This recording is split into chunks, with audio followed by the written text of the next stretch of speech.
Ladies and gentlemen, good evening. This is Tosif, starting a new live stream. And as always, I'm ready to talk about social and political issues, both domestic and international. My friends, if you are here for the first time, I would encourage that you subscribe to this channel to be a part of the community, to participate in conversations that we have on very important matters, things that affect our lives. So please subscribe. And those who are here not for the first time, for the second time, for the fourth time, for the fifth time, for the 200th time or more, welcome back. I appreciate your support. And I see our friends are already participating in the live chat. I see Heidi is here, Kay Cooper is here, Claudia is here. Good to see you all. Wonderful. All of our friends, and I know more will be joining very soon. My friends, oh, I see Evelyn just joined. Evelyn, welcome. Thank you for being here. So my friends, today we're going to talk about the Democrats. That's right. We'll talk about the Democrats. Now, are you ready for the conversation? Are you ready? We're going to be talking about the Democrat Party and the current state of the party. Some recent events, what the future of the party may be. And if you are ready for that conversation, let me know in the live chat. And if you say, Toss, if we don't want to listen to what you have to say, well, we can sign off. But I think we need to continue this conversation. Are you ready, my friends? Let me know in the live chat. Just say ready. We're going to be talking about the Democrat Party. So everyone seems to be looking at the celebration that the Democrats are busy with. That's what you see on the surface. The Democrats are celebrating. They're saying cheers. There's music, there's dancing, they're celebrating. You know why? Because yesterday, on Tuesday, they had a pretty good day. In Virginia, they had some victory. In New Jersey, they had some victory. In New York City, they had some victory. So the Democrats, they're celebrating. People are looking at Abigail Spanberger celebrating. People are looking at Mikey Sherrill celebrating. People are looking at Zohran Mamdani celebrating. Celebrations, it seems like on the surface, it seems that the Democrats are in great mood. They're in great mood. They seem to be feeling very, very confident. But let me tell you the reality. It's all an appearance. Nothing more than that. I will tell you what exactly is going on within the Democrat Party. You might be looking on TV, on your TV screen. You may be looking at the videos of the Democrats celebrating on your phone, on your tablet. But are they really celebrating? You have to look what's underneath. And I'll give you the real picture here. So get ready and make sure you like the video. Their celebration, it's all an appearance. In reality, and if you want the truth, if you want to know the reality, this is where we have those conversations. In reality, the Democrat Party's power struggle is gaining momentum. Their power struggle, their internal conflict is getting more and more intense. Internal conflict within the Democrat Party. That's right. You have to look beyond the obvious. You have to look what's underneath the surface. On the surface, you're going to see them celebrate. You're going to see them having fun and jumping and dancing. But you have to look what's underneath. What's behind the curtain? Struggle, conflict, tension. The temperature's rising because the Democrats are not united, no longer. There are factions within the Democrat Party, and there's internal struggle. That's right. That's right. That is exactly what is going on. My friends, let me explain. The establishment Democrats are not happy. They're not. Do you think that the establishment Democrats are really very happy with the election outcome in New York City? When the establishment Democrats, when they look at the election results coming out of New York City and they see that Andrew Cuomo did not win and who won? Zohran Mamdani. Do you think the establishment Democrats are happy with that? Do you think that the political elites in the Democrat Party, they're happy with a Mamdani victory? Andrew Cuomo was their guy. The establishment, the elites, they wanted Andrew Cuomo. They didn't want Zohran Mamdani. And I'm going to give you more information. It's eye-opening. Hold on a second. We're going to get there. We're just getting started. There's going to be a lot to discuss. So do not go anywhere. Like this video, subscribe, and stay connected. We're just getting started. I'm going to give to you the exact picture of what is going on. The establishment Democrats, they're not happy with Mamdani's rise in Democrat politics. Remember, when Chuck Schumer was asked, he was asked a question. Somebody asked him whether he supported the party's nominee, meaning Zohran Mamdani, in the New York City mayoral election. Do you remember what Chuck Schumer said in response? Chuck Schumer did not give a clear answer. He did not say clearly if he voted for Zohran Mamdani or not. Now, why do you think that's the case? Why did he not give a clear answer? Why didn't Chuck Schumer say that he voted for Mamdani or he did not vote for Mamdani? There were two Democrats running. One was labeled as independent, Andrew Cuomo, but in reality, he's a Democrat. So Chuck Schumer could have said that he voted for Mamdani. Chuck Schumer could have said that he voted for Cuomo. But why did he not give a clear answer? My friends, Chuck Schumer just said that he looks forward to working with the next mayor of New York City. Wow. How specific of an answer. The question was whether he supported the party's nominee. And who did the Democrat Party nominate? Who won that nomination? I wouldn't say that the party elites nominated Zohran Mamdani, but he won the nomination through ballot. So why didn't Chuck Schumer give a clear answer? He said he looks forward to working with the next mayor of New York City, but he refused to state if he voted for Mamdani or not. Why do you think that is the case? Chuck Schumer. Who's Chuck Schumer? Can you tell me who's Chuck Schumer? Chuck Schumer is the leader of the Democrats in the United States Senate. Chuck Schumer is the Democrat leader in the United States Senate. Now, because the Democrats are in the minority in the US Senate, Chuck Schumer is the minority leader. He's the leader of the Democrats in the Senate.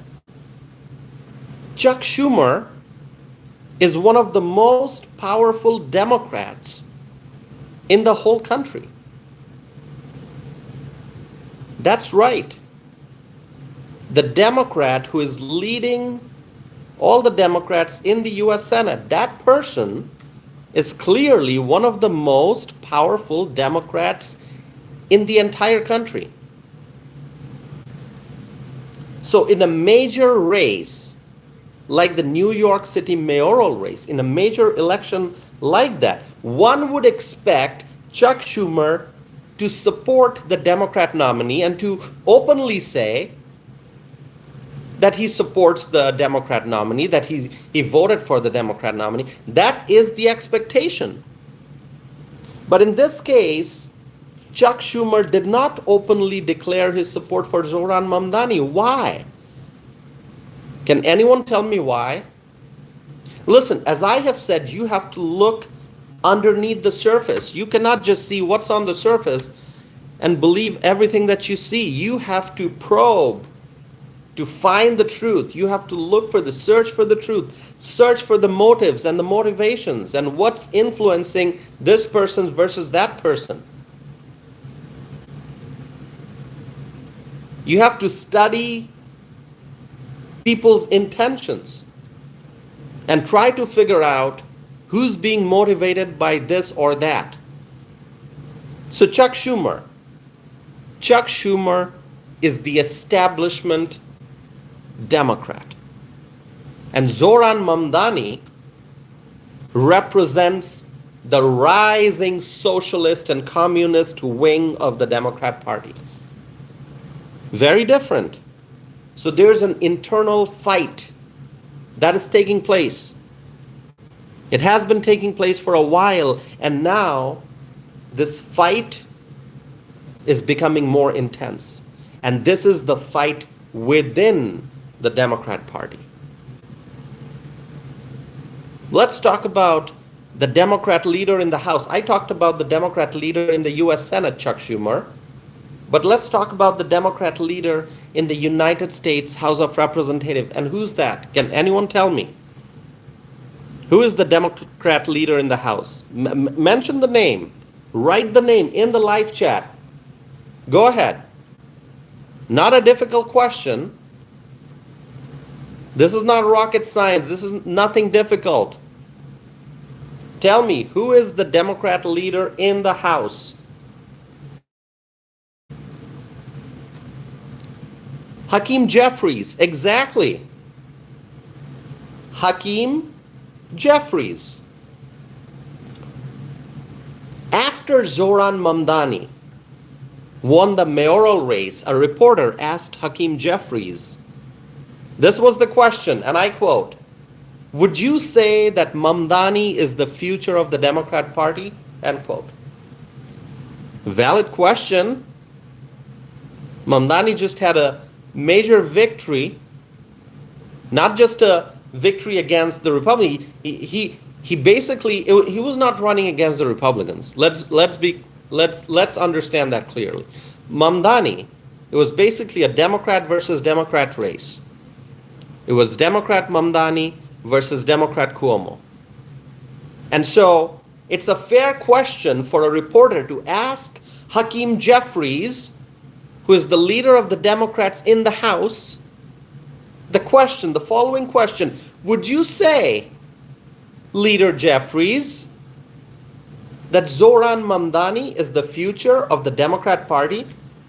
I think it's a great question.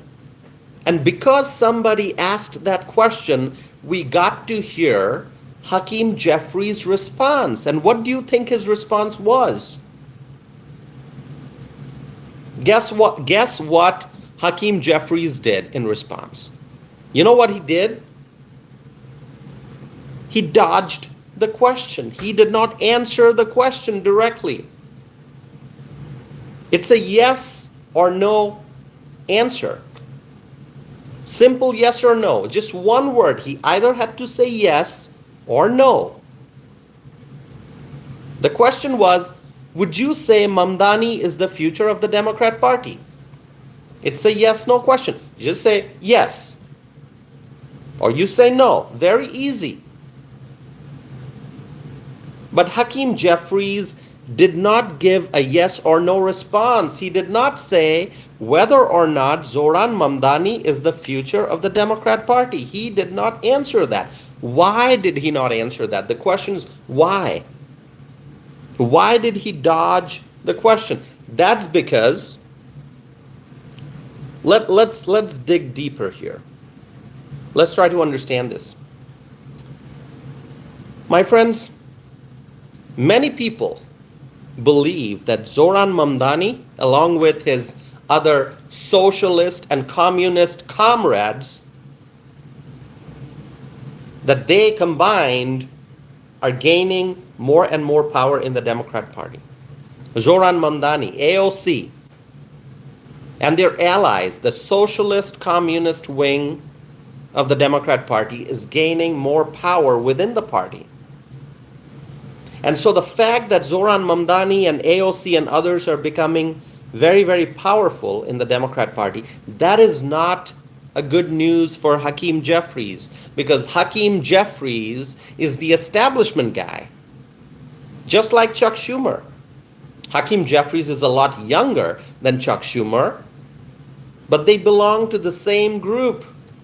These are the establishment people. These are the ones you would call the elites. They decide what's going to happen. They are the decision makers. And so when the establishment sees Zohran Mamdani and AOC gaining more power, the establishment is not comfortable with that. Hakeem Jeffries and Chuck Schumer, they are not comfortable with something like that. And Hakeem Jeffries is probably looking at himself, and he's probably considering himself to be the leader of the Democrat Party. So if somebody asks Hakeem Jeffries, would you say Mamdani is the future of the Democrat Party? Oh my God, let me tell you, he's so unhappy with that question.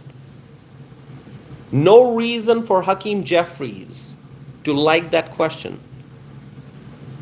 Of course he's going to dodge it, because he probably is looking at his own self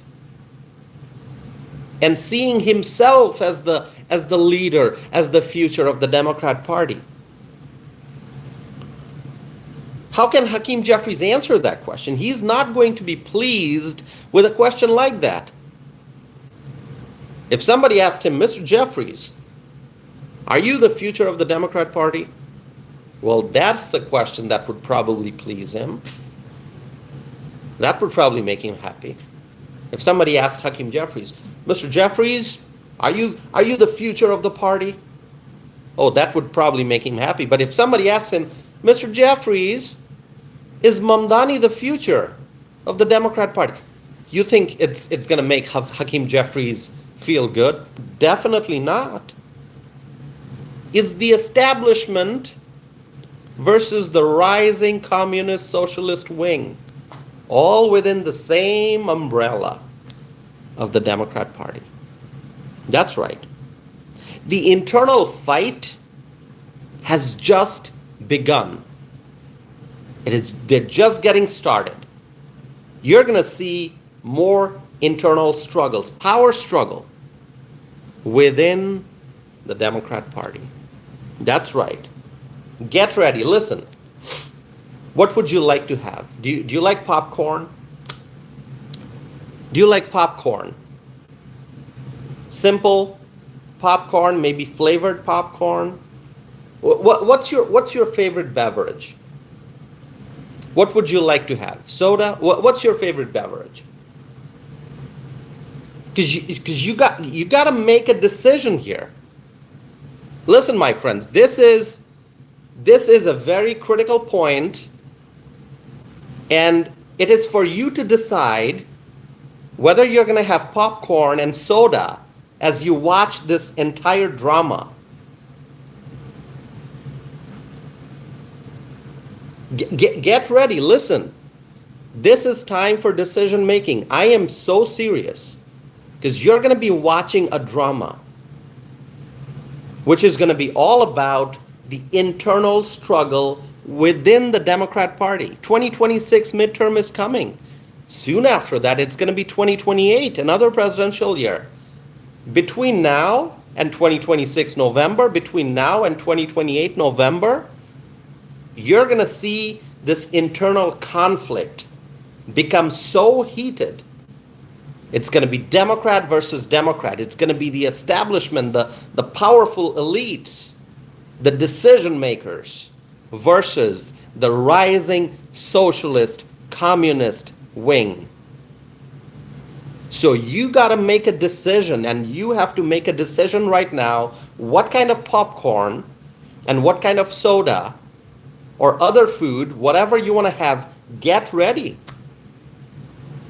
You're going to need that. It's going to be a very long drama.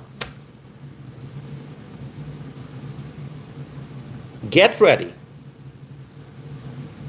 My friends, let me ask you. I got to ask you this question. So you can answer this in the live chat. Go ahead, answer this. Who's going to be the leader of the Democrat Party? Is it going to be Hakeem Jeffries, or is it going to be is it going to be Hakeem Jeffries or Zohran Mamdani? Or AOC? Somebody said AOC. Is it going to be AOC? Go ahead. Answer that question. Yeah, that's right. I want to see your answer in the live chat. Somebody's writing AOC. Somebody else is writing Mamdani. Oh, look at our friend Brian writing Bill Clinton. Okay, somebody's writing Jasmine. Okay, so I think Jasmine would, if you want to see where she would fit, I think she would fit in that socialist communist wing, right? Don't you think so? Well, someone's saying Kamala. Okay. Well, Kamala just had a major defeat. Do you think Kamala is the future of the Democrat Party? Really? Now don't say Pete Buttigieg. Don't say Pete Buttigieg, all right? Please don't. But if you do, just explain it why. Explain it. Go ahead. Do it. You got to explain your choice. Maxine Waters. Oh, my God.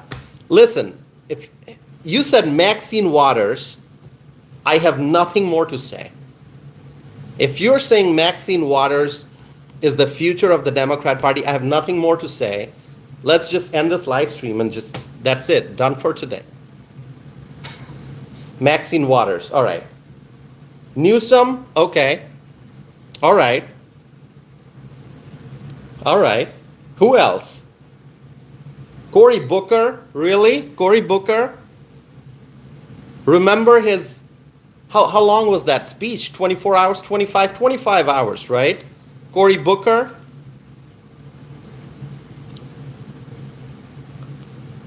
Anyone else? Anyone else? Go ahead. Go ahead. Answer, my friends.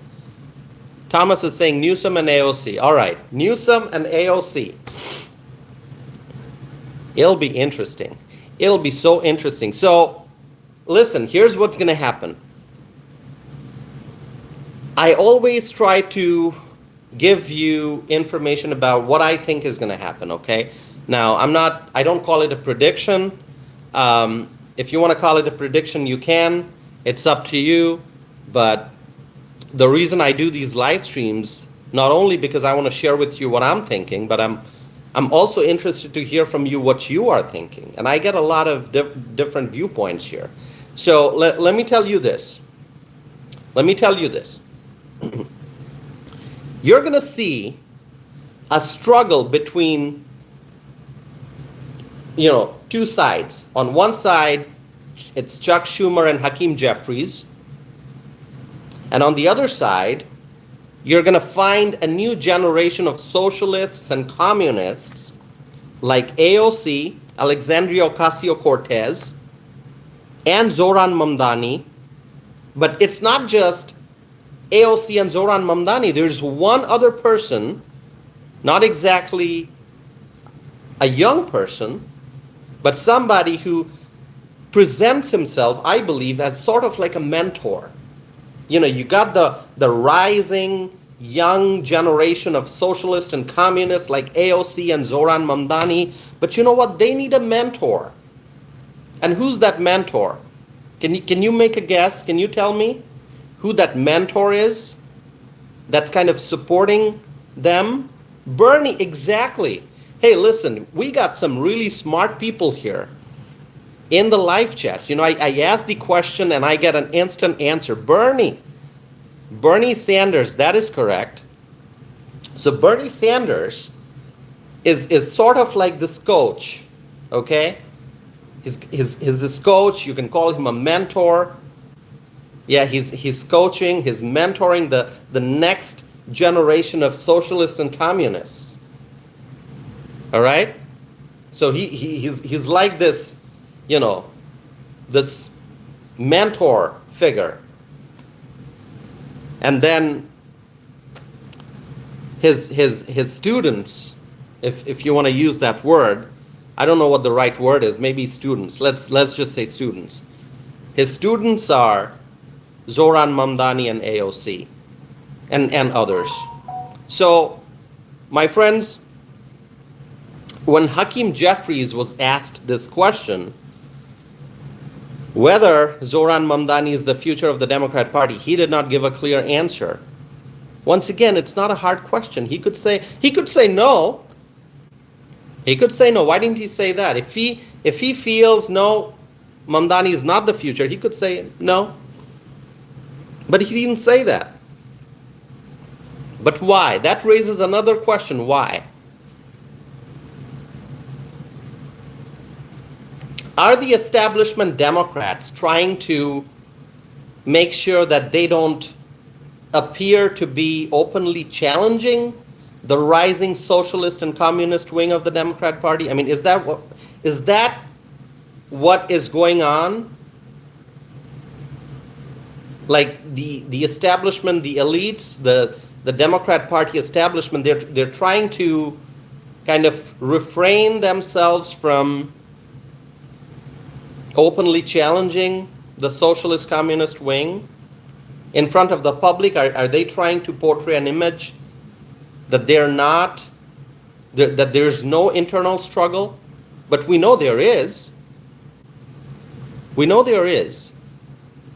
When Hakeem Jeffries dodges a question, it definitely, and the nature of the question and the way he dodged it, it clearly shows that there's internal struggle, but the establishment is trying to kind of hide it, suppress it, trying to not reveal it to the public. But we understand, we see, we listen to the words being said, and we can analyze the political landscape that the Democrats are operating in, and we understand there's a power struggle.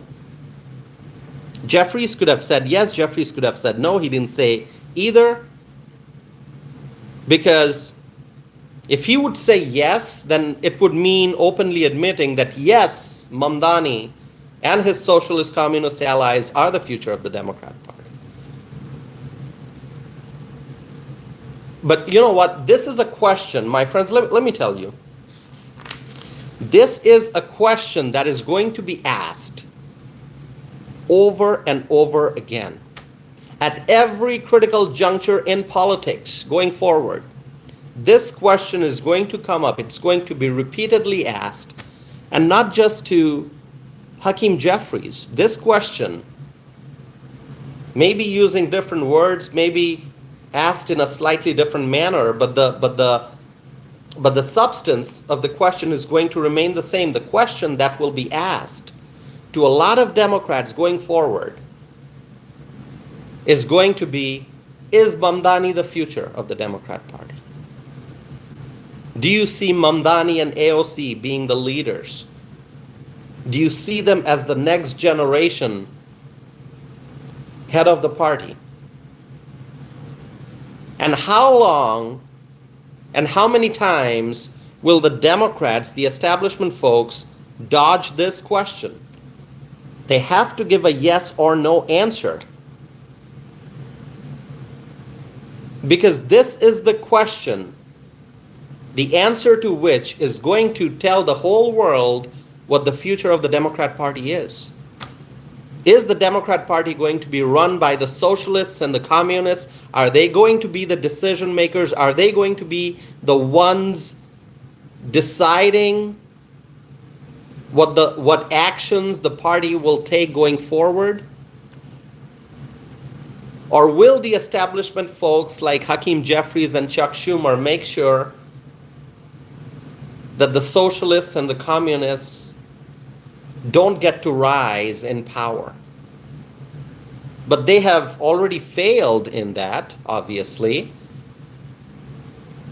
because Andrew Cuomo, as he was running in that mayoral race, he was representing the establishment Democrats, and he lost. All the experience that Andrew Cuomo had, spending decades in politics of no use, after having served as the governor, he lost a mayoral race.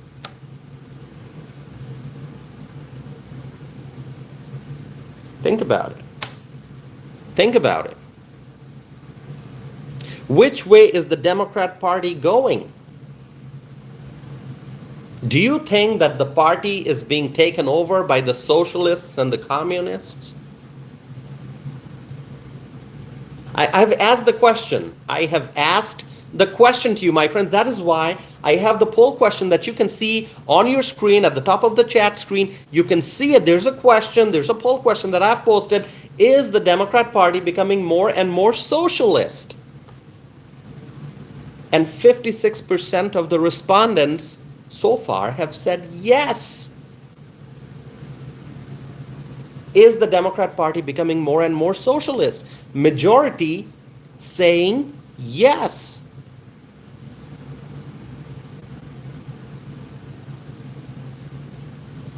Wow. Ricky is saying socialism has never worked. Ricky, congratulations for understanding that. Congratulations for telling the truth. Socialism has never worked. I agree with you, Ricky, 100%. Absolutely. But New York wants to try socialism again. After going through the world history, after studying history, after seeing how socialism has failed in so many places, New York wants to give it a try. What can I say? This is shocking. I talked about this yesterday. I'm not going to repeat all that. But Ricky, thank you for stating the obvious. Socialism has never worked. It never will. No matter how many times the socialists keep trying, they keep trying and trying and trying, it is never going to work. There's one thing that socialism does. It introduces poverty, it introduces misery, it introduces struggle, and it introduces total dysfunction. That is what socialism does. But with Zohran Mamdani, it's not going to be just socialism. It's going to be full-scale communism. That is what this guy is going to do. In New York City, it's going to be communism. This is very scary that this is happening on US soil in one of the largest cities in America, in one of the most important cities in the world. The people just voted for a communist mayor. In spite of knowing the obvious that socialism doesn't work, forget communism. Communism is an absolute nightmare, never worked, never will, and yet the people of New York decided to give it a try. I don't understand why. I don't understand why.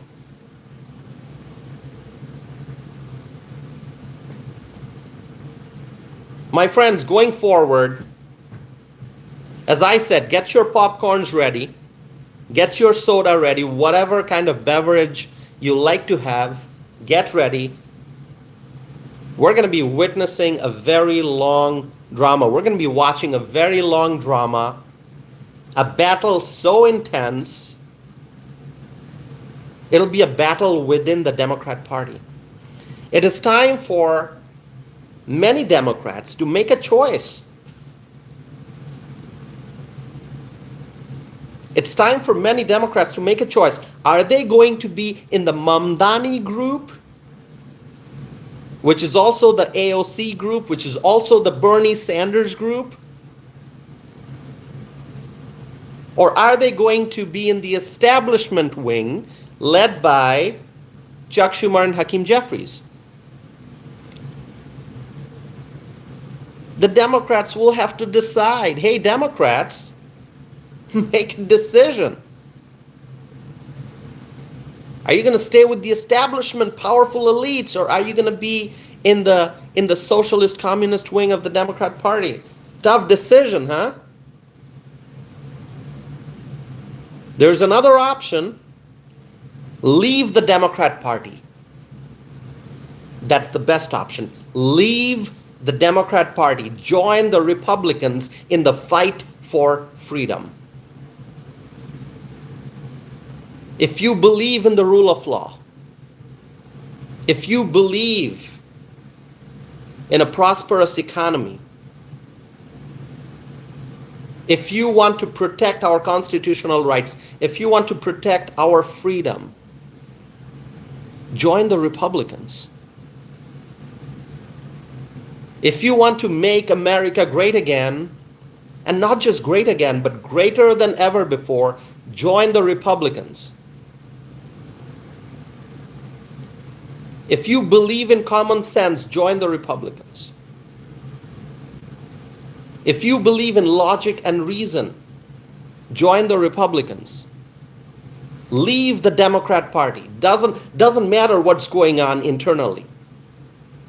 Let them go through that battle, internal struggle, internal power struggle, that conflict. The establishment and the socialists, the communists, they're all going to be fighting with each other, experiencing a power struggle. Forget that. The Democrat, forget that.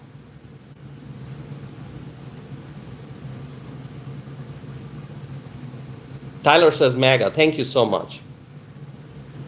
Let the Democrats fight.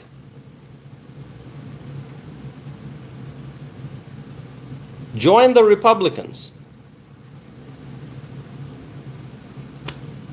So many people here today. Thank you, my friends. A lot of people here. I appreciate you all being here. I appreciate you all being here. Make sure that you subscribe. It is important that you subscribe, my friends.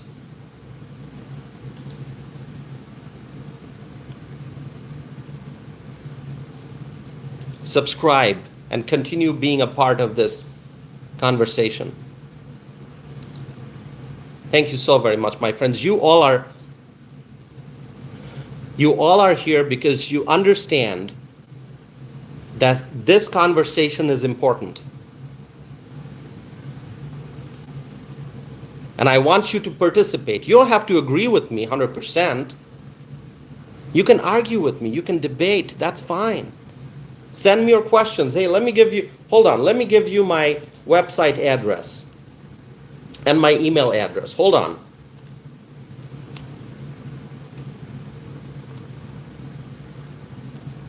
Let me give you my website address and my email address. Send me your questions because I can see that the live chat window is moving so fast, it's not possible to keep up with it. Somebody writes the question, before I see it, it's gone because the live chat window is moving so fast. So my website is tosifanam.net. Go visit that website. Check it out. You can send me a message to my website, or if you want to email me directly, do it. It's tausif@tausifanam.net.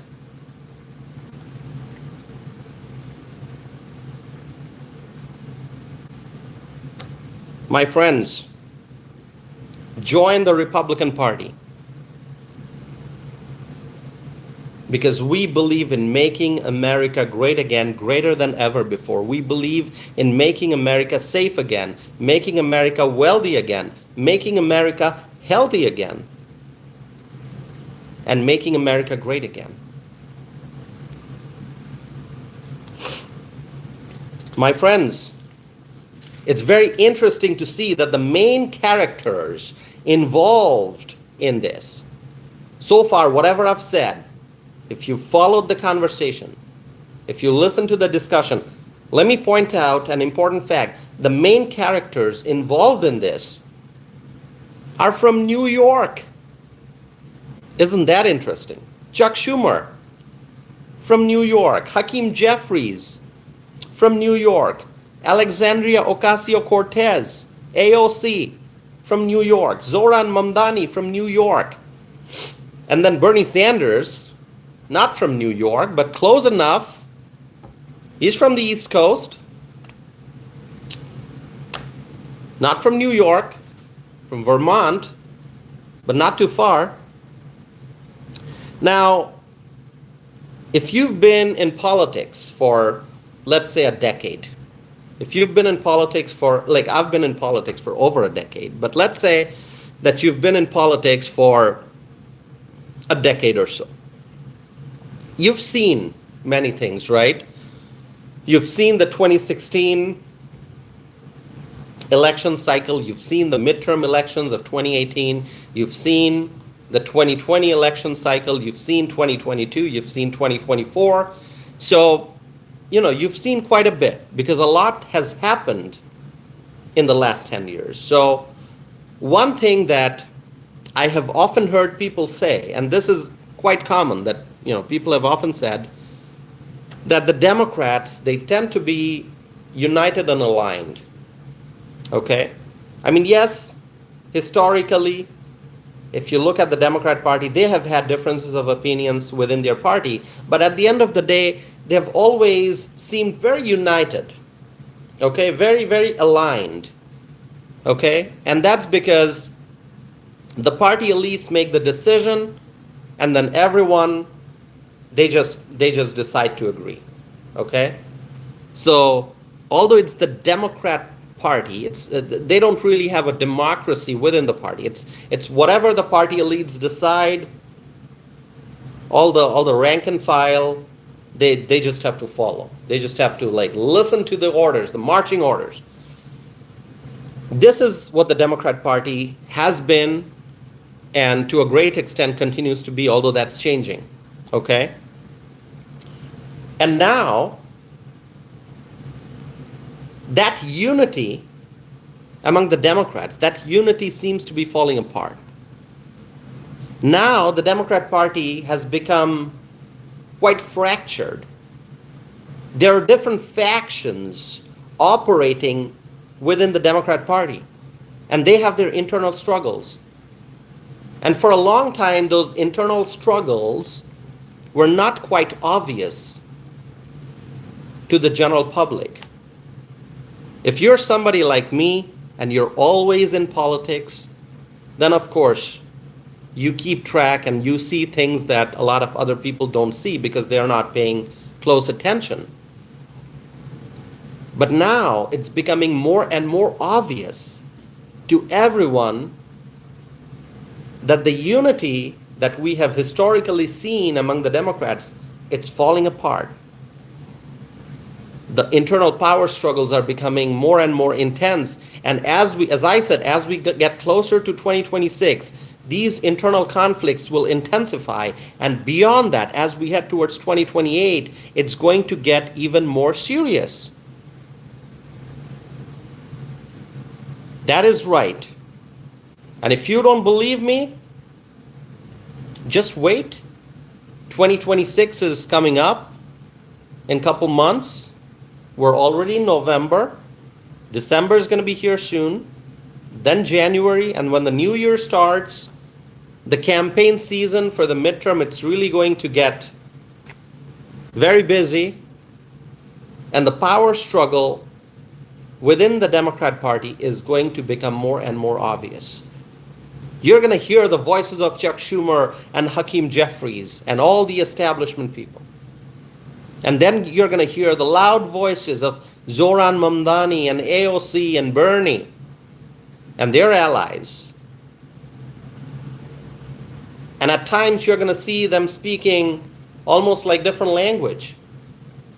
Not like literally different language, but language meaning they're going to be having different ideas of what to do going forward. They'll put different logic, different reasons for their proposals. And things are going to look very different. And you know what? Beyond 2026, if you're looking at 2028, which people are already getting ready for 2028. I mean, look at J.B. Pritzker. If you see his actions, this is 2025 still.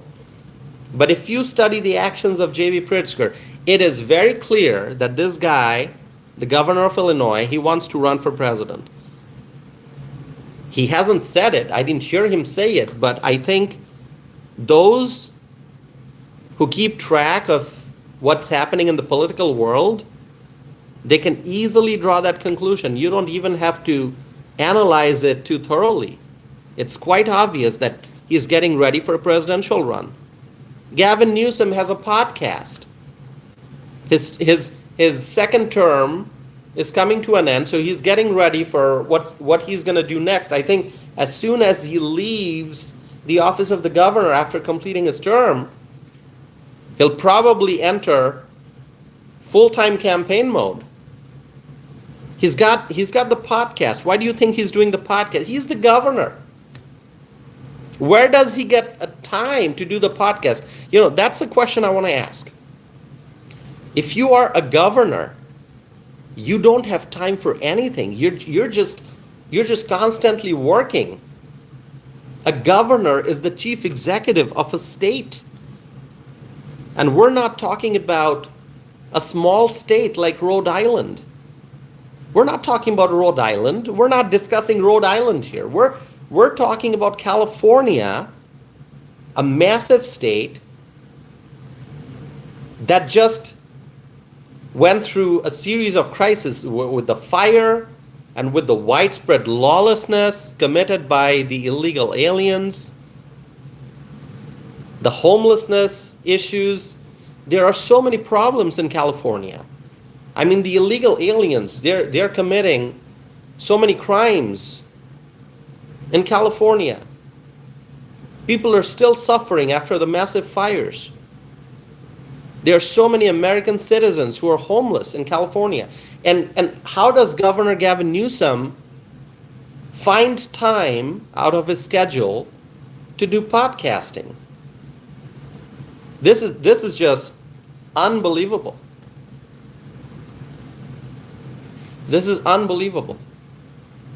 So anyway, what I was saying, going back to the main discussion, Gavin Newsom clearly getting ready for a presidential run. Okay? And Pete Buttigieg, he seems to be sort of not doing a whole lot publicly. We don't talk about him much these days. By the way, if somebody out there, you're wondering who Pete Buttigieg is, if you want to ask, if you're like, if you don't know what's going on and you want to ask me the question, like, Tausif, who's Pete Buttigieg? I have a simple introduction for Pete Buttigieg. Do you want to hear what that is? The simple introduction for Pete Buttigieg is, Pete Buttigieg is the worst transportation secretary in the history of the United States of America. Okay? The worst transportation secretary in the history of America. So anyway, going back to the main point, Pete Buttigieg, although he's sort of behind the scenes at this. I mean, I don't hear a lot about Pete Buttigieg. Maybe he's out there doing things and I just don't know. Could be that I haven't seen the news updates. Okay, if that's the case, I'm sorry, but it seems like he's not, doing things to the level of what you see J.B. Pritzker always out and about trying to promote himself. Gavin Newsom always out there trying to promote himself. Pete Buttigieg not so much, but I think he's also somebody who may end up running in 2028 from the Democrat Party. And then Kamala, oh my God, like, it's kind of shocking that she's not done with politics after facing that massive defeat. I mean, after, like, any reasonable person, any logical person, any person with common sense, after facing such a massive defeat in 2024, would just leave politics and enter private life. I mean, do other things, but just go away from politics. Not the case when you're looking at Kamala. It seems that she is also getting ready for a presidential run, which is shocking. Like, after that massive defeat, she still wants to try again. I just don't understand. Do you? Do you understand why? Tommy Brown's here. Tommy, good to see you. I'm sorry, I have not had a chance to introduce a lot of the friends here today, but thank you all for being here. By the way,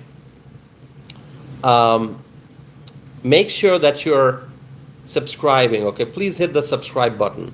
I would appreciate that very much if you subscribe, if you have not done so yet, and encourage others.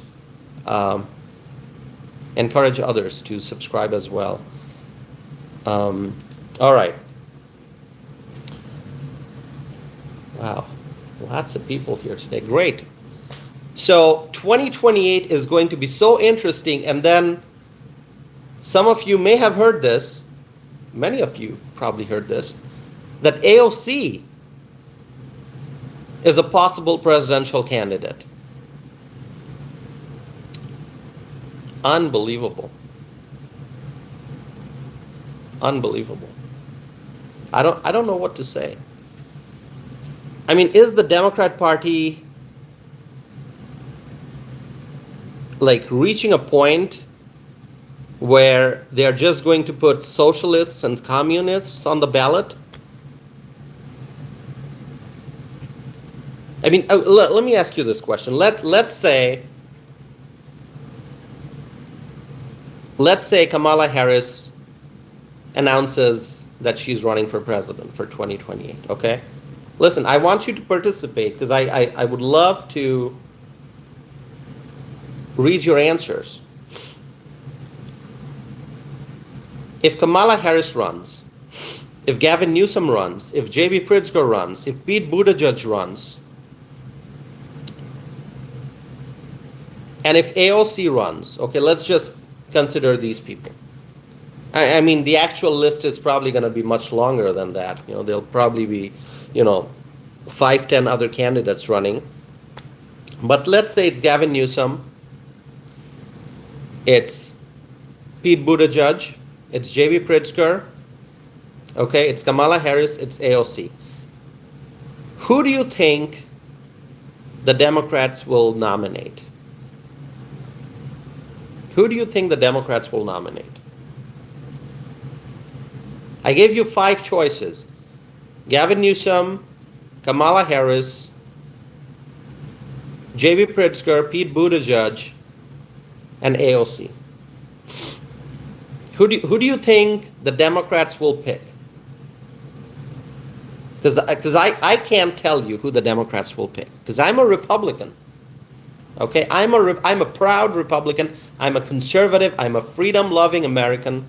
I believe in the Constitution. I believe in the rule of law. I believe in common sense. I believe in law and order. I'm a proud Republican, so I cannot tell you what the Democrat voter is going to be thinking. I don't know. I have no idea. So why don't you tell me what you think the Democrats are going to do out of these 5 candidates: Gavin Newsom, J.B. Pritzker, Kamala Harris, Pete Buttigieg, AOC. Who will the Democrats pick for their presidential nominee? Let's see. Oh, Newsom. All right. Someone says Newsom. Go ahead.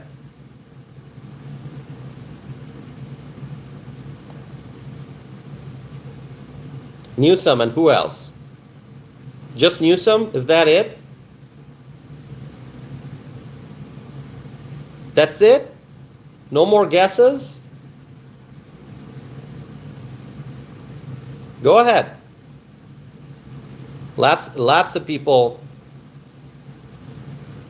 Oh, Kamala Harris, okay. Someone says Kamala Harris. Someone says Jeffries. This is it. Someone says Buttigieg.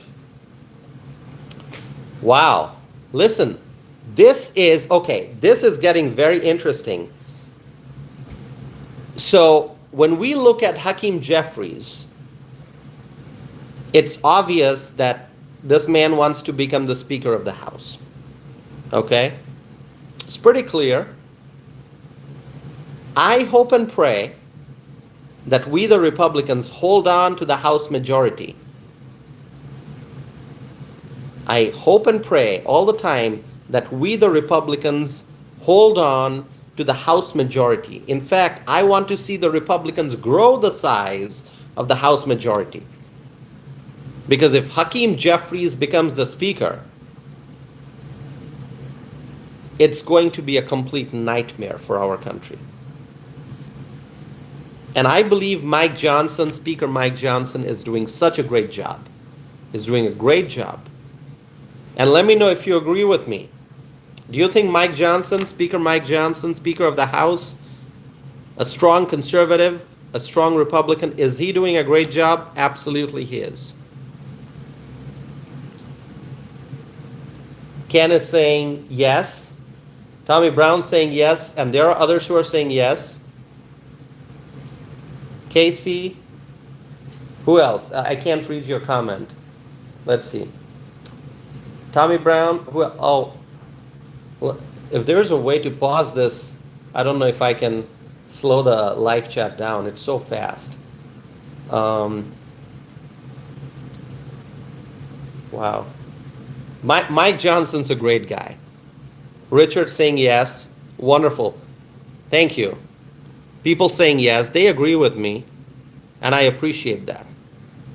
Speaker Mike Johnson doing a great job. So going back to what I was saying, it's very, very obvious that Hakeem Jeffries wants to be the Speaker of the House. But somebody here, I forget who it was, that made that comment when I asked, who do you think the Democrats will nominate for president for 2028? Somebody said Jeffries, which is so interesting. So are you suggesting that Hakeem Jeffries is looking at a presidential run? Although it appears that he wants to be the Speaker, but are you trying to say that he wants to go beyond that? He wants to eventually run for president? Very interesting point. Very interesting.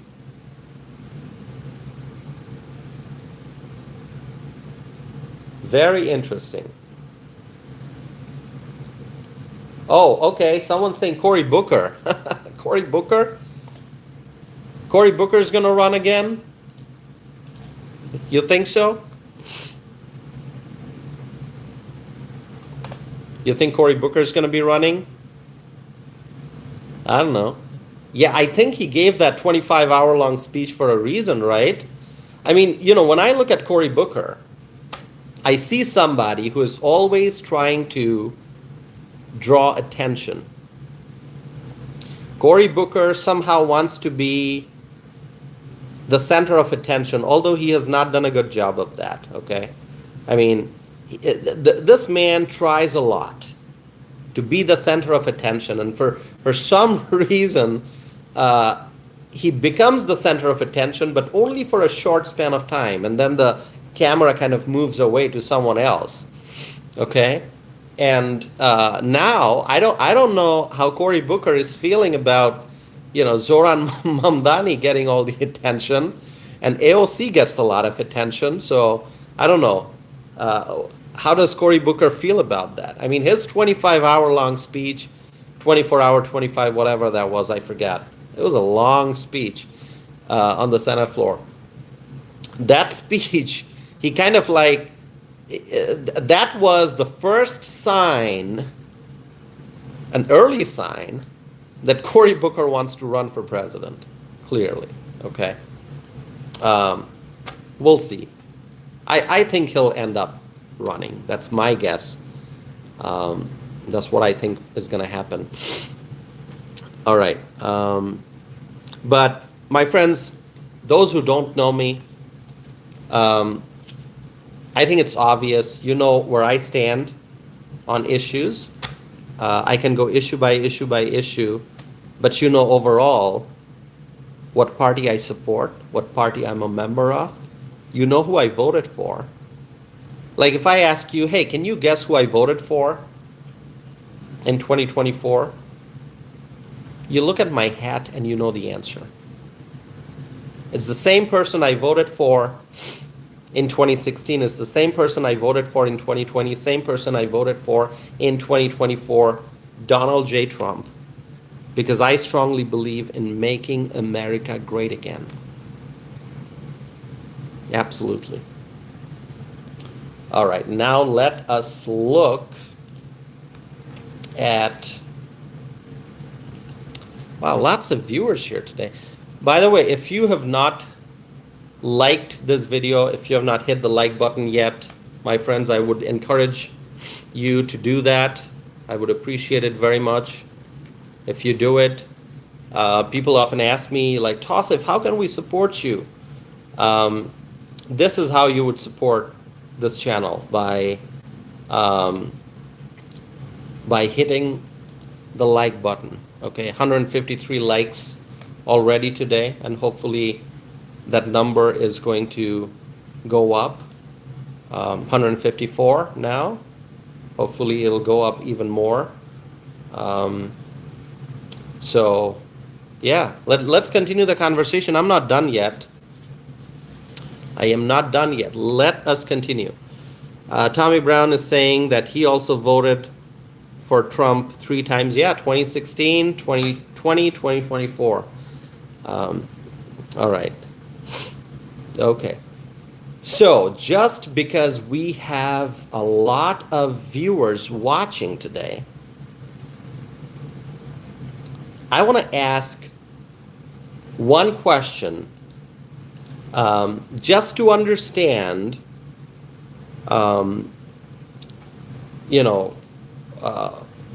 where people fall in terms of supporting or not supporting President Trump, those who are in the live chat. So if you support President Trump, please write Trump or MAGA or Make America Great Again if you want to write the whole thing.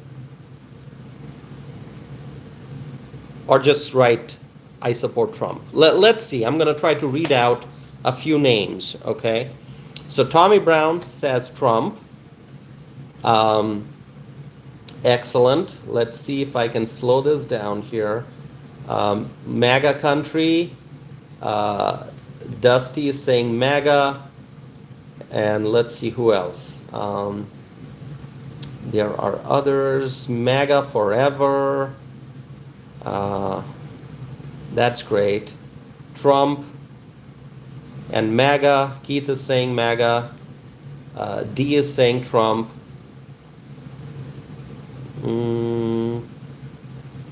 Tommy Brown again saying MAGA country USA. Natalie is saying I support Trump 100%. Thank you, Natalie. If I miss anyone, I'm sorry. I'm trying to slow down the live chat so I can read your comments. Otherwise, it moves really fast.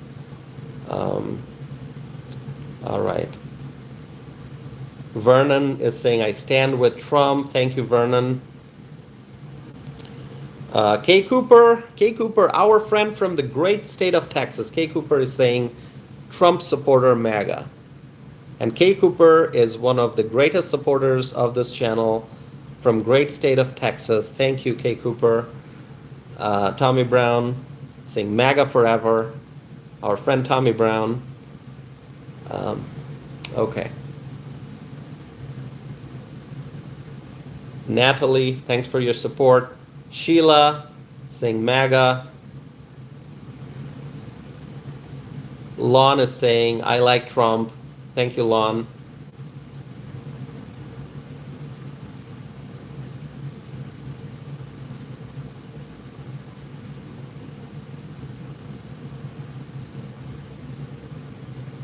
Wow, thank you. It's wonderful to see a lot of new names here.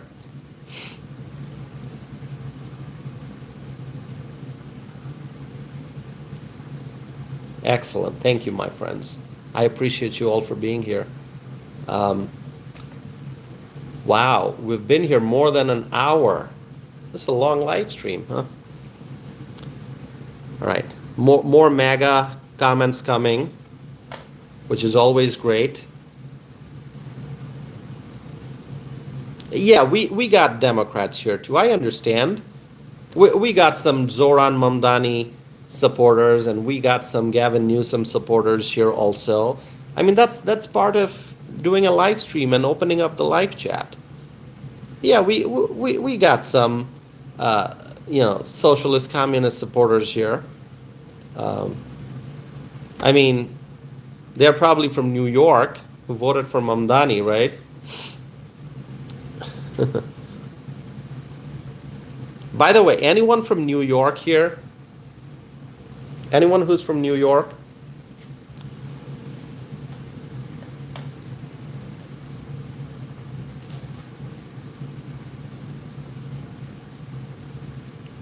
Oh, Dylan's from New York? Okay. All right.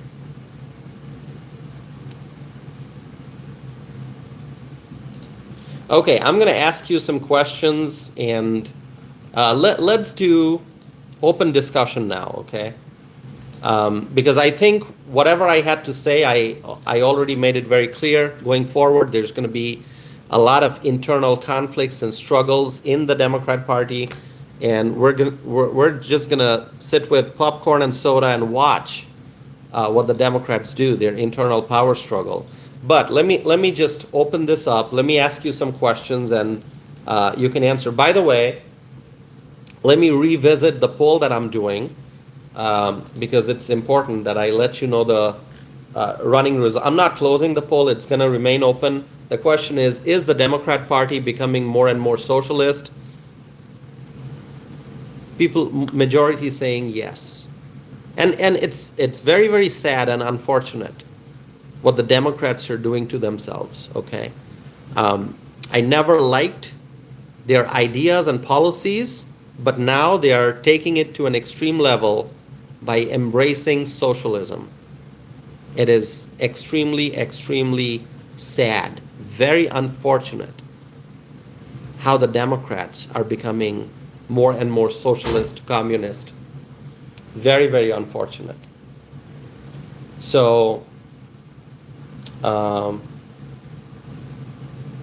right, let's see.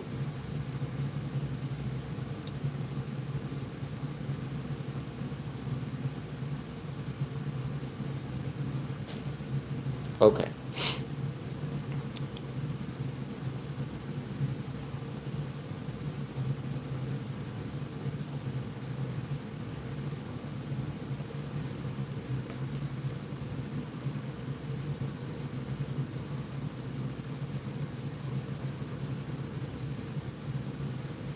Wow. Let me. Okay, I see some folks are just repeating the same comment over and over again. That's basically spam. If you're writing the same comment, Behave's here. Hi, Behave. Good to see you. Good to see you, Behave.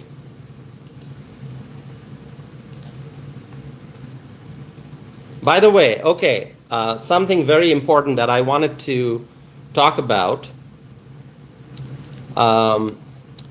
This shutdown is now officially the longest shutdown, and it is the Chuck Schumer shutdown. It is the Hakeem Jeffries shutdown. This government shutdown, it's actually, and we have discussed this on this channel previously. This shutdown is so harmful for our economy. We are losing, every day we're losing billions of dollars in output, lost output as a country. Each and every day we're losing billions of dollars in output. And so the longer this goes on, the worse the consequences will be for our economy. But the Democrats, it seems that they are determined to keep the government shut down. It is the Schumer shutdown, and it is also the Hakeem Jeffries shutdown. Now, think about the federal workers. Think about those who are furloughed. Think about their families. Think about how they are struggling to make ends meet, how they are struggling to put food on the table. There are long lines outside food pantries. The service members, the military service members and their families, their children are struggling. The essential workers, the federal workers who are essential, they're working, but they're not getting paycheck. They're struggling, they're suffering. And this is just going on and on and on.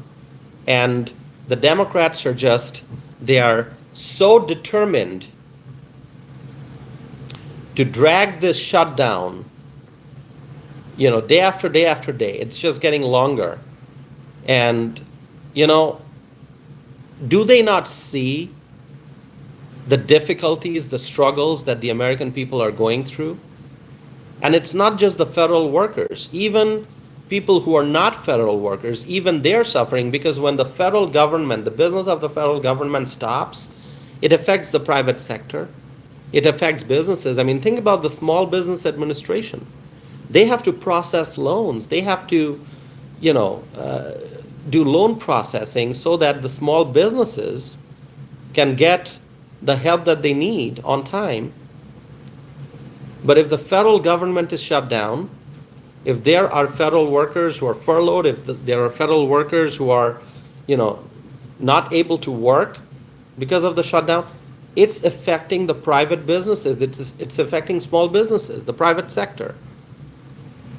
So the chain reaction goes far and wide.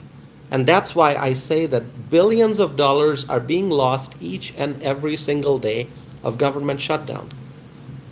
And now the Democrats have officially made it the longest ever government shutdown.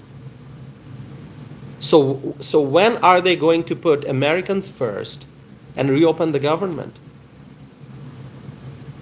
When are they going to put the Americans first? The Republicans are putting the Americans first, but the Democrats, what are they doing? They are not putting the Americans first. They care more about the illegal aliens. And hence this shutdown, the longest ever shutdown in history.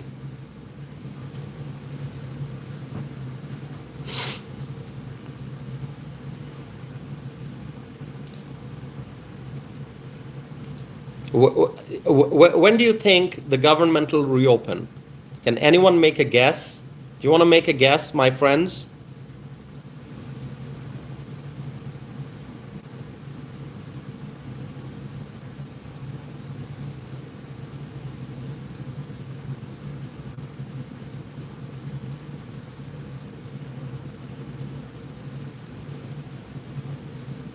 Yeah, I know. I know you agree.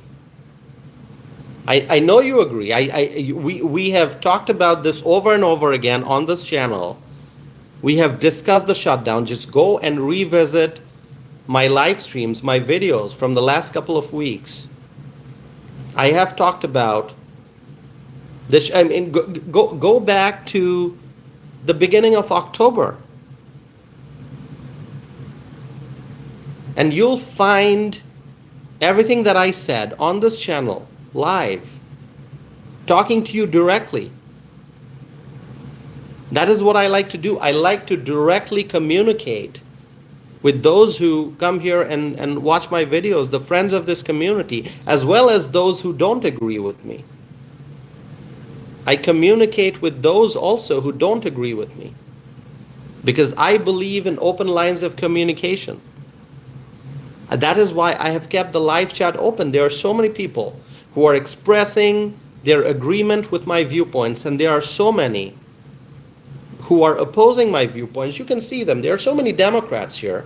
There are left-wing folks, there are Democrats who don't believe what I say, and that's fine. I'm keeping the chat open. People are expressing their thoughts, because it's important to have a dialogue, whether you agree or you disagree. We believe in having a conversation, dialogue. All I ask is that you don't engage in name calling or insulting. Just, let's have a conversation in a decent manner. Let's understand each other's viewpoints. Let's disagree, but let's do it nicely.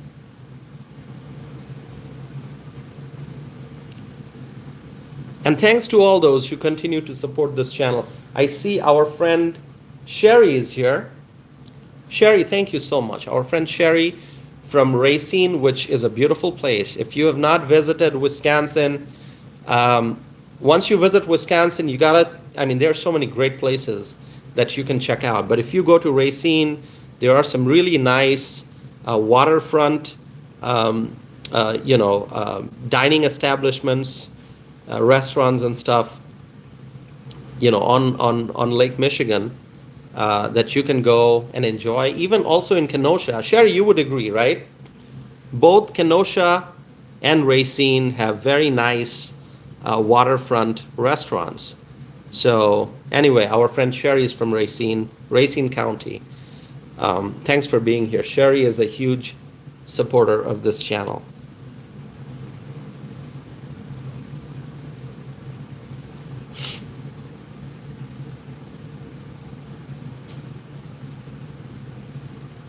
Sherry, you think Racine's better? Is there a competition between Racine and Kenosha? I like both. I'm going to be honest with you. I like both. I got friends in Racine. I got friends in Kenosha. Southeast Wisconsin.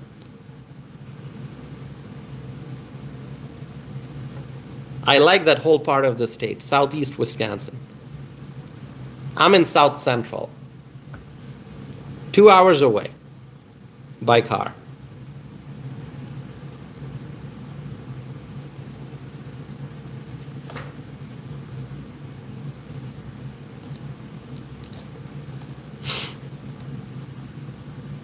It's a busy live chat today. Pretty amazing.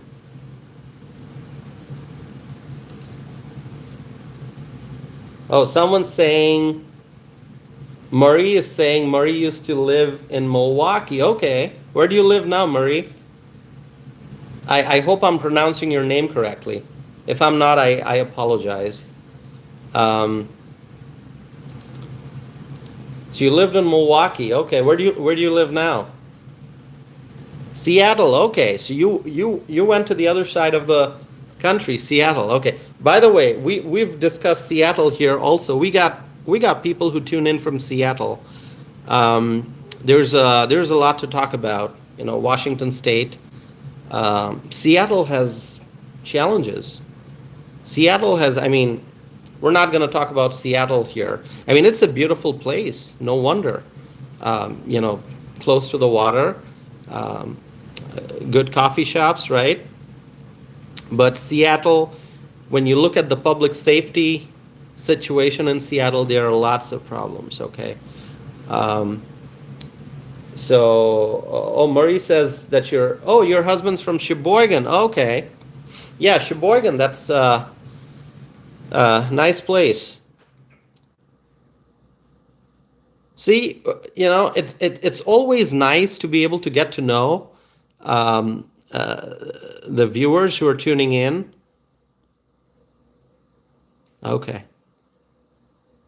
Anyone else from Wisconsin here? Anyone else from Wisconsin or with a Wisconsin connection? Let's see.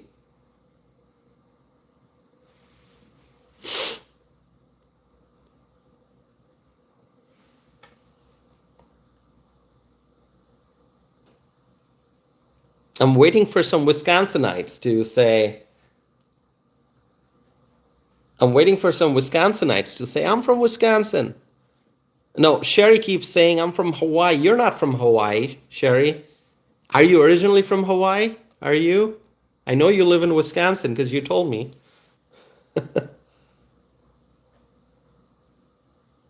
Okay. All right, we got a few viewers from Wisconsin. I see that. Okay.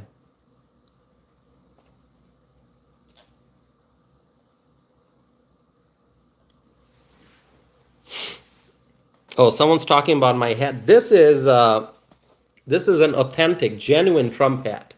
Okay, made in the USA. Made in the USA. You can see that. US flag on one side, 45, 45th president, 47th president, other side. This is a genuine Trump hat. Okay, now those who are on the left, you're not going to like my hat. I understand that. You don't have to. But it's a US made hat. Made in the United States of America. Made in USA. Exactly. It's an authentic Trump hat.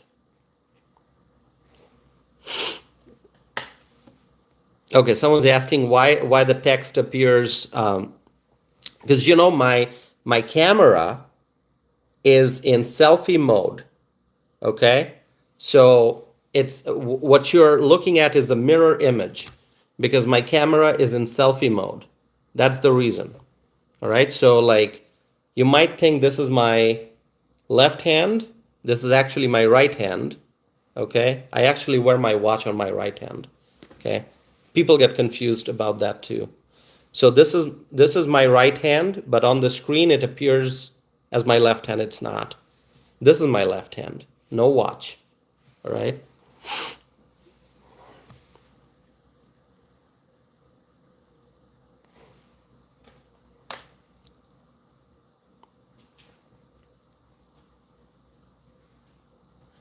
Okay, someone's asking if I'm from the USA. Well, I was born and raised in Bangladesh, in South Asia, and I came to the United States as a legal immigrant, okay? Followed the law, followed all the rules and regulations and everything, okay? Came here legally many years ago and became a United States citizen. I became a naturalized US citizen. So I was not born in the US, I was not raised in the US, but I'm a US citizen. Okay. Actually, I became a citizen in 2014. All right. So anyone, yeah, I'm happy to answer questions. Just ask me questions. Happy to answer because I understand a lot of people are here for the first time. So if you ask me questions, I'm happy to answer that. Okay.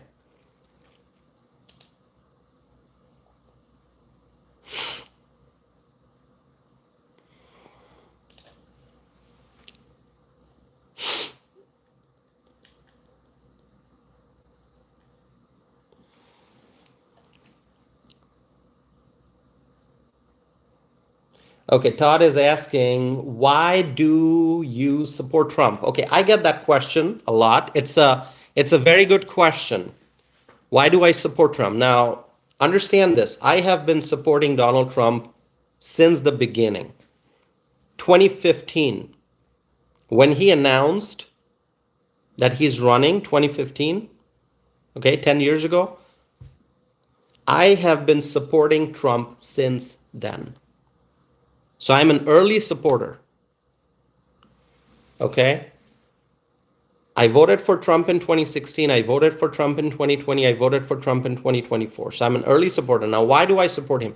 The list of reasons is very long. And some of you've already heard me give the answer before because I get that question quite a bit. So this might be repetition, but those who are new, you're hearing me say this for the first time. I support many Trump policies.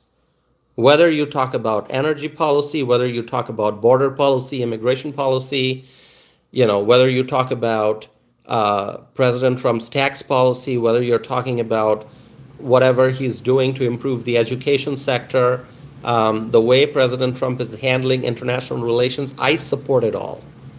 Okay. Now, two issues that I always highlight when I get that question. Number one, I believe that energy is the lifeblood of our economy. I support President Trump's energy policy because, I have suffered when Biden was in the office. When gas prices went up significantly, like skyrocketing gas prices. I remember those days. Here in Wisconsin, gas prices hit $5 a gallon during Biden's administration. Okay? So it's an absolute nightmare. And before that, when President Trump was in office, before Biden, this is President Trump's first term in office, gas price was below $2, significantly below $2 a gallon. During President Trump's first term in office here in Wisconsin. And then Biden came and gas price went up to $5 a gallon in Wisconsin. So I remember those days. I've lived through those days. And every time I had to go and fill up the gas tank, paying such a hefty price per gallon, it was so painful. Okay, it was so difficult for the budgets. It was a real struggle. So anyway, I want to keep the answer brief. I support the fact that President Trump believes in using our country's natural resources, coal, oil, gas, fossil fuels. God has given us abundant resources. For what reason? We have to use these resources. And when we utilize our natural resources, when we do drill, baby, drill, when we use our fossil fuels, we get affordable energy. We get cheap energy, affordable energy. And that means production cost goes down for everything. Because you got to understand that you need energy for anything and everything. Right now, the lights are on. My phone, powered by energy. Laptop, everything. You're driving a vehicle. You're transporting goods from a factory to the store shelves. Whatever you're doing, you're using energy. So we, the American people, we are very blessed that our country has abundant natural resources. And if we make good use of these resources, we can have affordable energy, which means that we can compete globally and be very, very successful, more successful than we are now. And so I support President Trump's, support for the use of fossil fuels. So his energy policy is big, and I support that. Okay, I'm just giving you very short answers. We can go sector by sector and discuss in details. It's gonna take up a whole bunch of time. So now, another policy, immigration. I support President Trump securing the border. I support President Trump deporting the illegal aliens. And my friends, let me tell you, and this is something that I talked about when I was invited to be a guest on Fox News back in June of 2023, a little over 2 years ago. I was invited to appear as a guest on Fox and Friends, okay, in the morning on Fox News. And the topic was immigration. And I talked about this in my interview, which, you can find a link. If you go to my website, you'll find a link to the interview. And I said that there cannot be two pathways to enter the US. No. Because we saw when Biden was in the office, there were two pathways to enter the United States, one legal pathway and one illegal pathway. And we saw what happened. The Biden administration opened up the border. All the foreign nationals, they were pouring into the United States. They were coming in large masses, I mean, it was just overwhelming, and it was so destructive for our economy, for our country. All the foreign nationals coming in violation of our nation's immigration laws. They were just coming in. They were crossing the Rio Grande. They were coming in. And what did they do right after they came in? The Biden administration, they allowed all these foreign nationals unvetted. They allowed them to come in. And right after these people came in, they started demanding free stuff. They wanted free food. They wanted free housing. Look what happened in New York City. The illegal aliens were getting hotel rooms while the American citizens were suffering because of homelessness. American veterans were on the streets with no place to stay. American children were suffering. American elderly citizens were suffering. And the illegal aliens were getting hotel rooms. They were getting debit cards, prepaid cards for food. They could go shopping. The Eric Adams administration in New York City gave them prepaid cards to the illegal aliens. The Biden administration and the Democrats were putting illegal aliens first. And that was so unacceptable. And so going back to the issue, we cannot have two pathways for foreign nationals to come to the USA, illegal and legal. No, there has to be a single pathway, only one pathway, the legal pathway, the right way of doing things. Come to the United States. We welcome immigrants as long as they come in legally. Complete the paperwork, go through background check, complete all the necessary requirements, and then come to the US legally. We welcome you. Legal immigrants, we welcome you. But not illegal aliens. And that's why I'm a strong supporter of President Donald J. Trump, because what did he do? He said, I'm going to secure the border, which he did. And he said mass deportations, those who broke our nation's immigration laws, they cannot stay in the US. They have to be sent back to wherever they came from. And that is what President Trump is doing. So these are two issue areas out of many. I'm just giving you reasons why I support President Trump. His energy policy, his immigration policy, his border policy. President Trump believes in cutting taxes. I support that. President Trump believes in supporting American manufacturing. I support that. President Trump believes in strengthening America's relationship with our allies. We got amazing allies. We have to support our allies. We have to love our allies. We have to have great trade relationship with our allies. And look, President Trump, he has strengthened America's friendship with so many countries. If nothing else, you look at all the leaders from different countries who came to the White House to meet with President Trump. Because all those countries, they know who's in charge. America is in charge. America is back. America is once again the leader.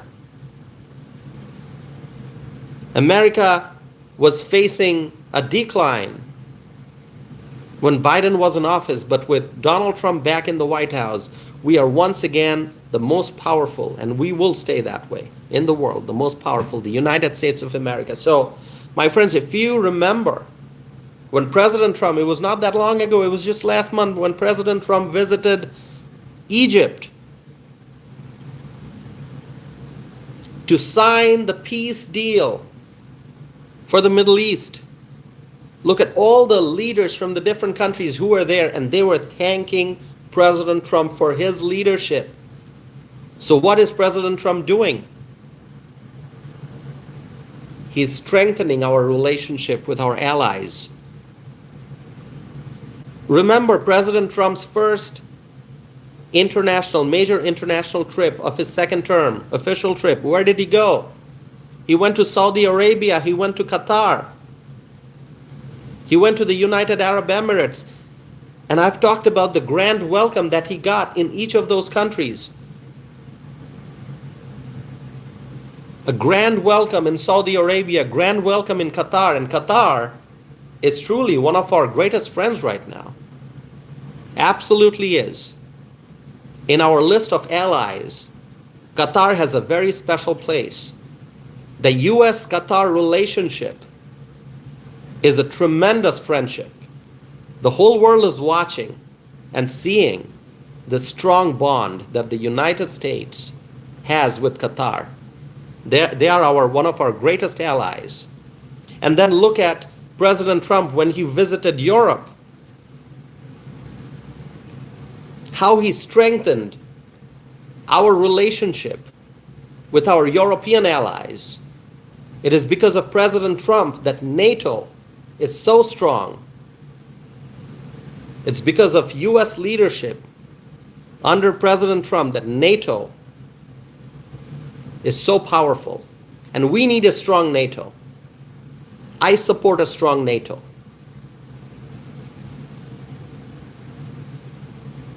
And President Trump is also strengthening relationship with countries in other parts of the world. Look at Asia. President Trump had a great visit to Asia. He visited Malaysia. He visited South Korea. He visited Japan.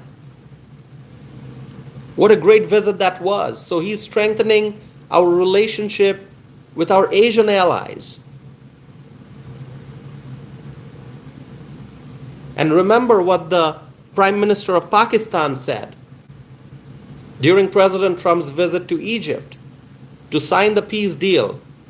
Pakistan's Prime Minister Shehbaz Sharif, he said that Pakistan is nominating President Trump for the Nobel Peace Prize. So our relationship with Pakistan is so strong. Our relationship with Japan. Remember that visit not too long ago.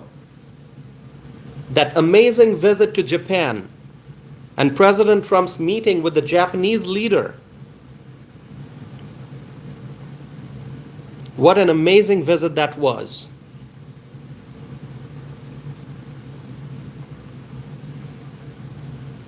So you look at domestic policy, you look at international relations. The Republicans are doing great. President Trump is doing great. I'm so happy, I'm so proud, my friends. I am very proud that the Republicans are in charge in the Senate. The Republicans are in charge in the House with majorities. And I hope that in 2026, we grow this majority, make it even stronger. I hope we grow the size of the Senate majority. I hope we grow the size of the House majority. We need the Republicans in power. We need President Trump in the White House.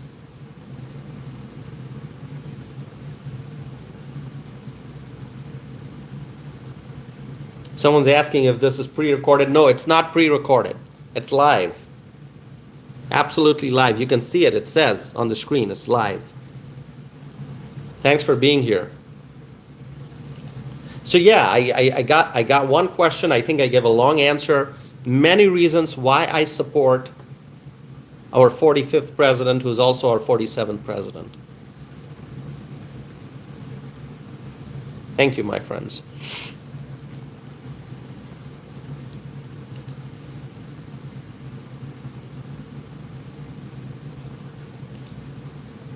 All right, let's see.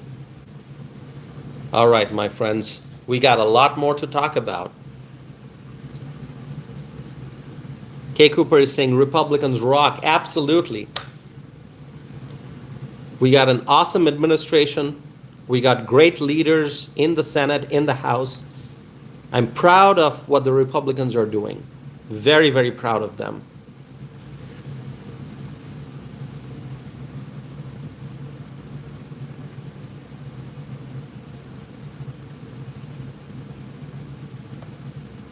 So like I said earlier, because this live stream's been going on for 1 hour, 40 minutes. As I've said before, if you are somebody who voted for Democrats and now you're sick and tired of the Democrat Party, just walk away. Join the Republicans.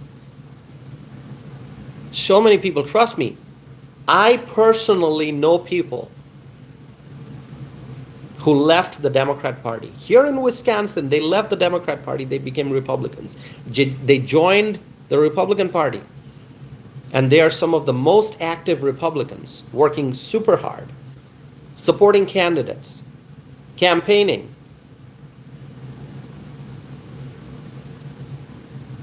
Here in Wisconsin, people I know, people I've seen who left the Democrat Party, who used to be Democrats once upon a time, they rejected the Democrat Party. They walked away from the Democrat Party and they came and joined the Republican Party. Because now they understand what we need to do to make our country the strongest country in the world for years and decades and centuries to come.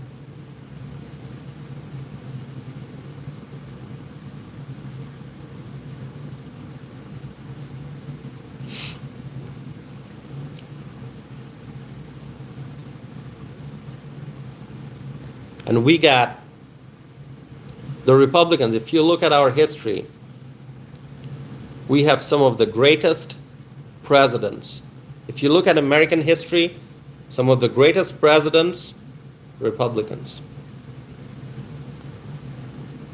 By the way, let me ask you, okay, you ask me questions, I ask you questions as well. Let me ask you, write the name of your favorite US president. Could be the current president, Donald J. Trump, could be a former president. I want to know the name of your favorite president. Could be Republican, could be Democrat, you know, whatever your political ideology. Reagan, awesome. Awesome, I see Reagan. JFK, that's great. JFK is good.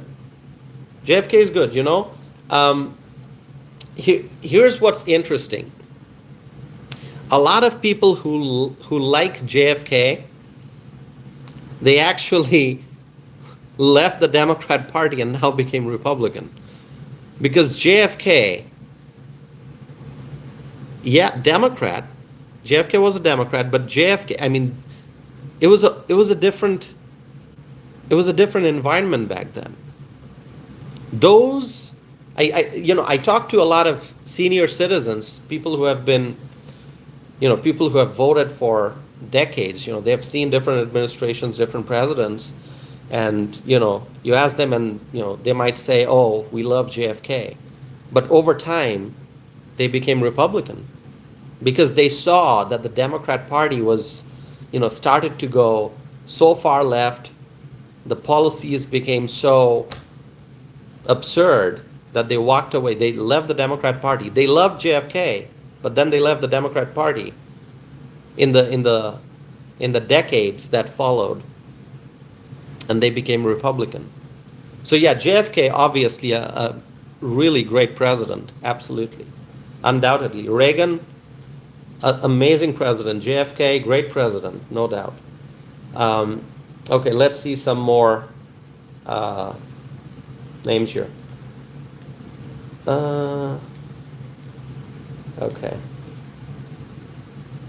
Okay, someone's asking me my favorite president, obviously Donald Trump.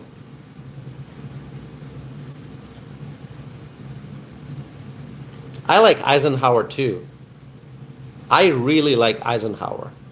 Okay? If you ask me my favorites, and I'd say Eisenhower, Abraham Lincoln, obviously. Donald Trump. Okay. Yeah, I'm a real fan of Eisenhower. I read about Eisenhower. I want to read more about Eisenhower, actually. Um, yeah, I have a very nice book that I'm forgetting what the name is, about Eisenhower. I read that book, but I have other books on my list that I want to read. Lincoln, K. Cooper says Lincoln. Abraham Lincoln, absolutely.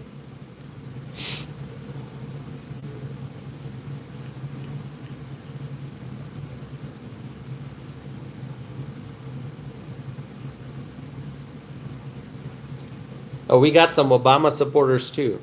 All right, I see that. Trump, awesome. Kennedy, okay. JFK. Um, Reagan, we see Reagan.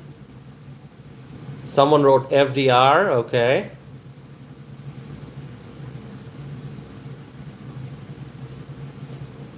All right, we got a variety of opinions here. Someone saying Obama, someone saying FDR, someone saying Lincoln, someone saying Eisenhower and JFK and Trump and Reagan. Bush, we just saw Bush. Sherry is writing Bush. Okay. The first Bush, okay, yeah. I like Senior Bush, absolutely. Always liked him, Bush. The first President Bush.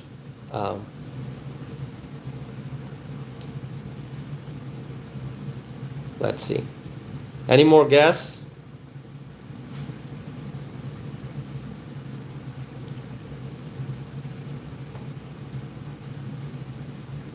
Okay, doesn't matter, Republican, Democrat. Just tell me who's your favorite president.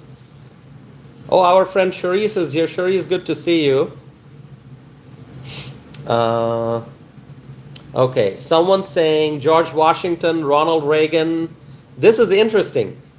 Okay, I can't pronounce your first name, but I see a comment that is George Washington, Ronald Reagan, Abraham Lincoln, Donald Trump. That's an amazing list.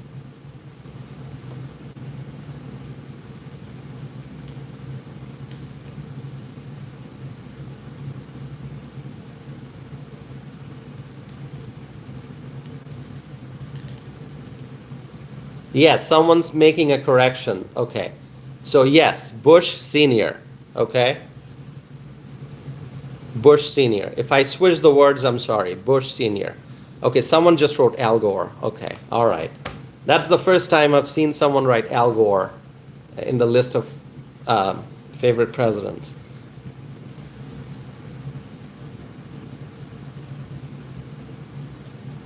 Al Gore. Al Gore never became a president, but if you think Al Gore is in your, I mean, like, you know, if you live in a dream world where Al Gore's the president, I mean, what can I say? Someone wrote Al Gore.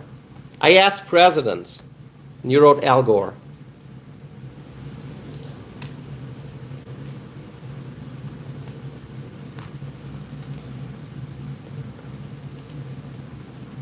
I'm sure you wish that Al Gore would have been the president, but I'm so glad that Al Gore did not become the president.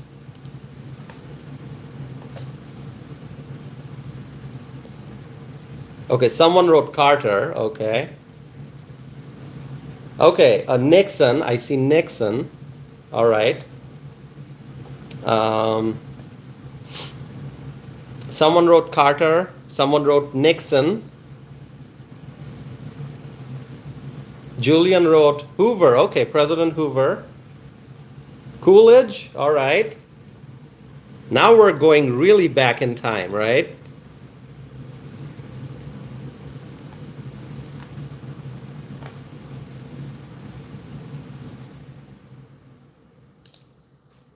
It's always interesting. Okay, someone just wrote Clinton. No comment on that.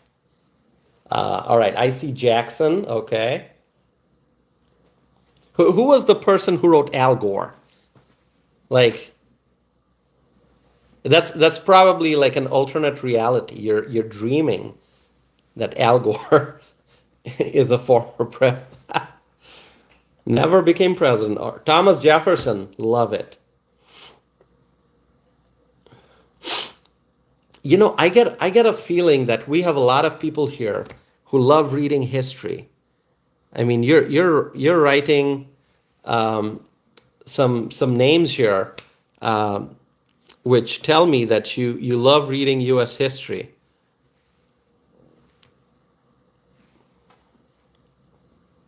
Yeah, whatever you say, Al Gore never became president, and that's a good thing.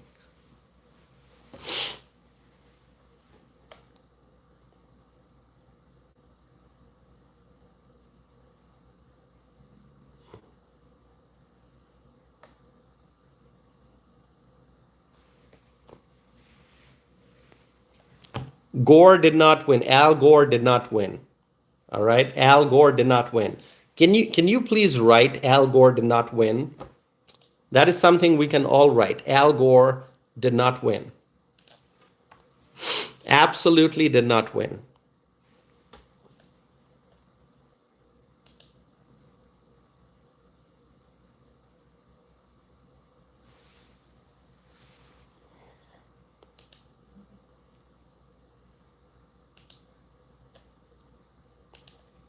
We're getting close to 2-hour time mark. That's amazing.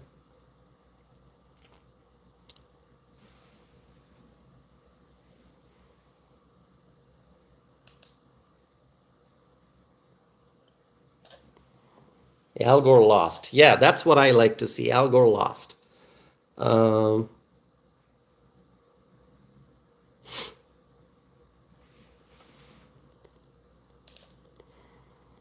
Let me see if anyone sent me an email.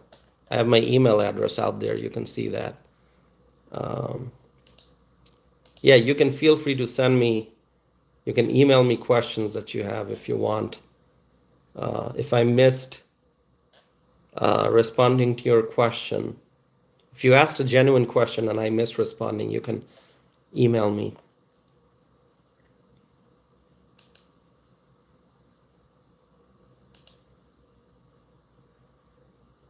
By the way, my friends, I just want to remind you all, please subscribe. If you like participating in this kind of live chat, please subscribe so you can stay connected. Okay.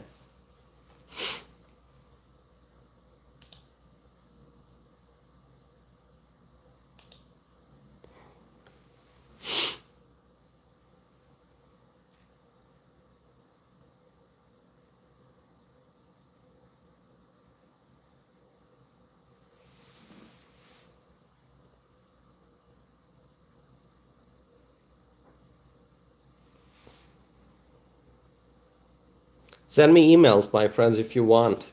Yeah.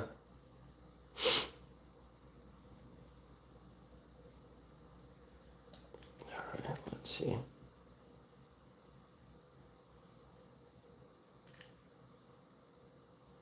Sherry says, Trump is your president. Yeah, Trump is everyone's president.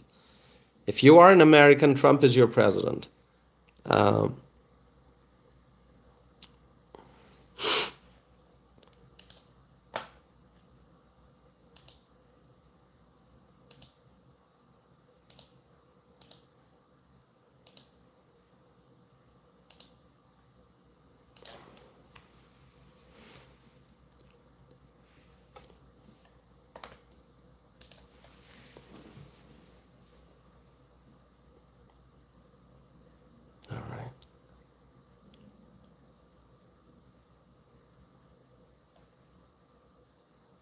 I'm reading your comments, my friends. Hold on a second. I think the big screen is better.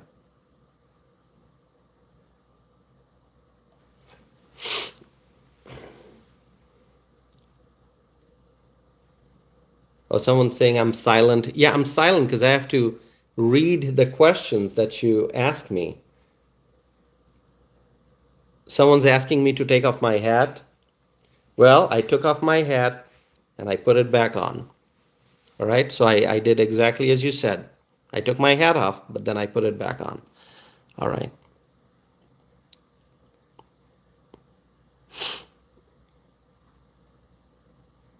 Let's see.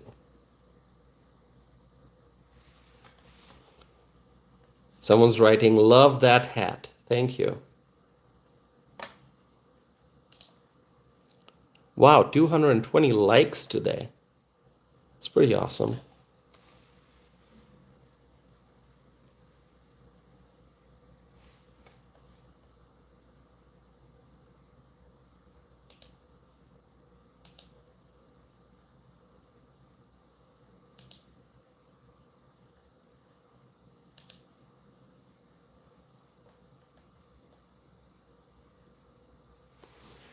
The hat is made in the USA.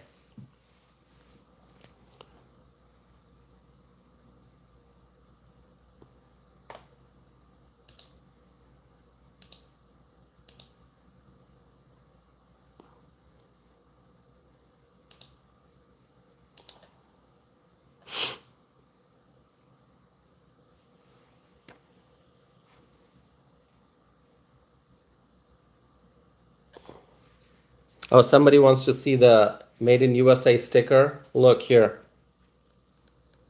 Made in USA. Showed it to you. All right. Okay, my friends, let's see. We got a lot of people still watching. Let's do one thing.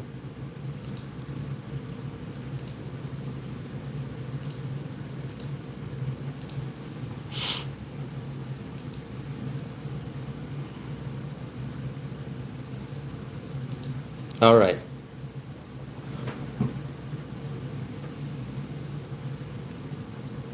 Someone's asking if I'm still going on. Absolutely. I will continue with the live stream. You have no idea. I have done live streams that are more than 3 hours long. Do you know that? I have done live streams that are more than 3 hours long. And not one. I've done quite a few of them. You can go and look at my very, very long live streams that I've done. Okay? So, I mean, I usually have a lot to talk about. And yeah, I did turn on the subscriber only mode just because there were lots of comments coming in which really did not add to the discussion. Not meaningful comments, some spam comments. And so I just had to turn on the subscriber only mode just to make sure that those who have meaningful questions, they're the ones who are going to be subscribing and asking those questions, okay? I mean, you can still, I mean, it just, you have to stay subscribed for a minute and then you can ask question, okay? So yeah. Oh, about VP, I think our current VP is doing great, don't you think? Yeah. Our current VP, the current administration overall is really great, okay? The president, the vice president, the cabinet members, you know, Marco Rubio is doing a great job as the Secretary of State. Pete Hegseth is doing a great job as the Secretary of War, okay? The name has changed. It's not the Secretary of Defense anymore. It's the Secretary of War. I think he's doing a great job, Pete Hegseth. Homeland Security, I am so impressed by the work of the Homeland Security Secretary, Kristi Noem. I think she's the right person for the job, and she's doing a fabulous job, okay? But there's more to be done. Absolutely, there's a lot more to be done. So Kristi Noem's doing great, and all the others are doing wonderful, I think. So yeah, I think President Trump has a great team. He himself, the VP, and also pretty much all the members of the cabinet. So I hope that answers your question. All right. Let's see. Lots of viewers coming in.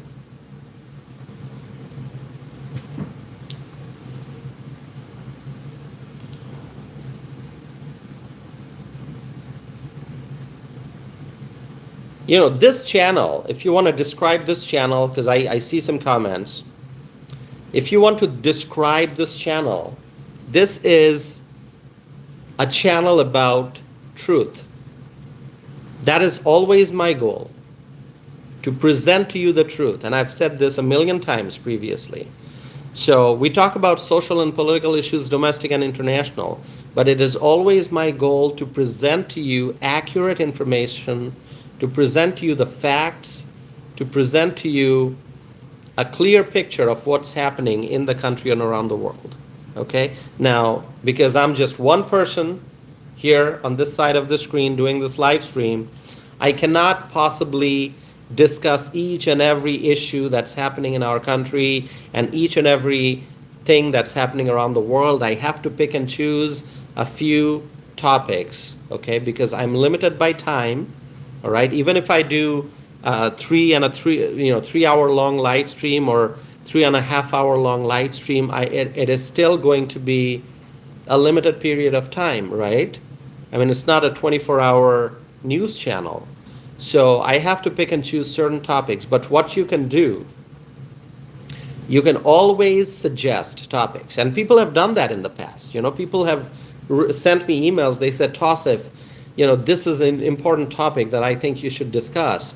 And I read those messages and emails, and I'm happy to, next time or whenever I do the next live stream or the podcast episode, I can discuss topics that you suggest. So feel free to let me know.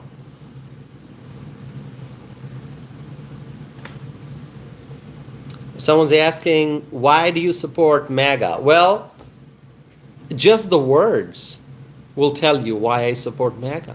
I'm an American. I believe in making America great again. I believe in making America stronger than ever before. I want to see America continue to be the strongest country in the world for years to come, for decades to come, and even beyond that, for centuries to come. I want America to be the strongest. So if you just see the words, make America great again, absolutely, that's what we want.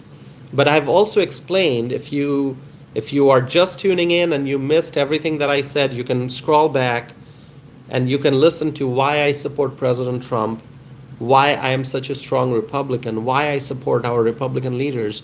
I've answered those questions just a short while ago. So you can scroll back and listen to that discussion, okay? So I hope that answers why I support making America great again, MAGA. All right. Any more questions? Let's see.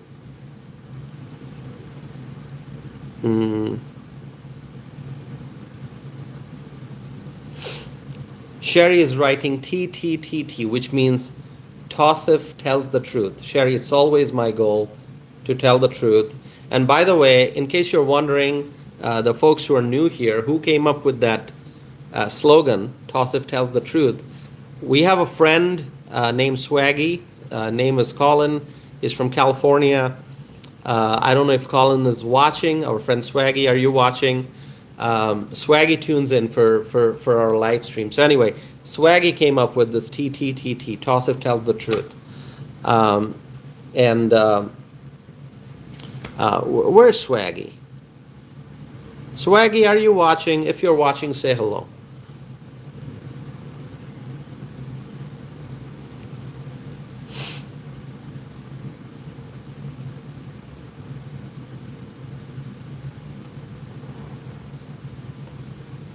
Okay.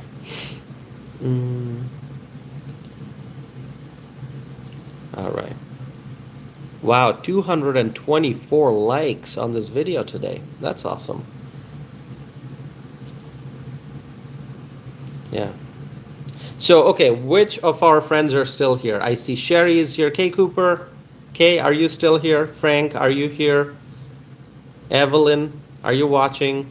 Charisse, are you here? Edwin, William, Fred, We got so many friends. Brian, Dee Dee, are you here? If you are, just say hello. Because I know this live stream is long. So let's see who's still here. Charisse is still here. Okay. Evelyn's here. Always great to see Evelyn, our friend from Nevada.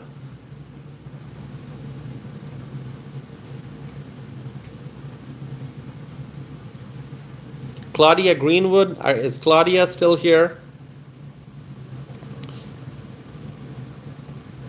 Frank, Richard, no? By the way, I'm going to share with you something, okay? Okay, get ready for this. Do you know how many views this live stream got so far? Any idea? Can anyone make a guess? I mean, we've been going on for 2 hours and 6 minutes so far. Any idea how many views this live stream got so far? Okay, Pancake is writing 10,000, all right. Anyone else wants to make a guess? Sherry's saying 13,600 and a little more, okay. Evelyn says a ton. All right, that's a great guess, Evelyn. So Evelyn is saying 226. William is saying 20,000. All right. Anyone else? I'm going to give you that number, but I want to see what you guess. 2 hours and 7 minutes. Yeah, the views, the total views. Not how many people are watching right now. Like 215 people are watching right now, but total views. Someone's writing 430. No, not that much. That's a lot. Not that much.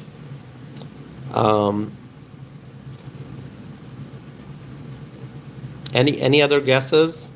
I'm going to wait for 10 seconds. I'll give you the answer after that. All right. K. Cooper says 2,000. All right.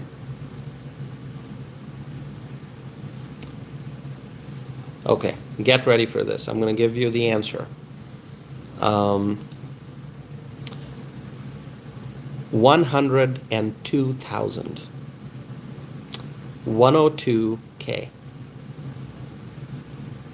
That's right.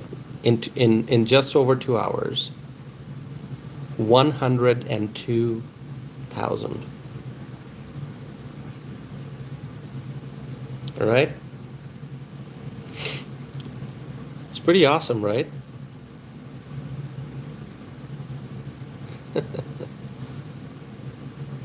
That's right. 102K.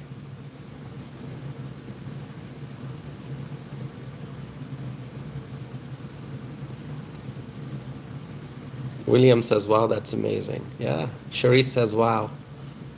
That's right. 102K so far. And after the live stream ends, you won't be able to see the numbers right away because it takes a while. Because I've seen that. Like right after I end the live stream, if you go and look at the total views, you're not going to see the 102 figure. But if you check after a while, it'll show up. It takes a while, I think, for the numbers to update. But I can see it on my end because I've got the creator dashboard here. K. Cooper says awesome. It is awesome, yeah. And you know, it's possible because of your support. All right.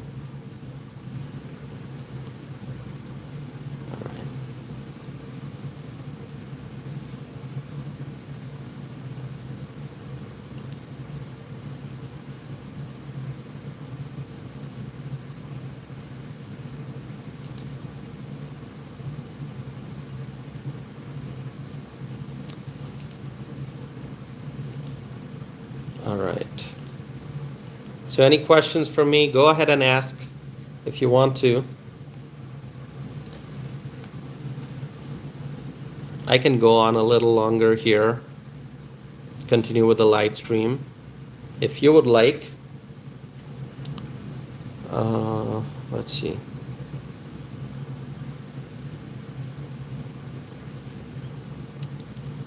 Like some of the folks here seem to be quite upset with my live stream, huh?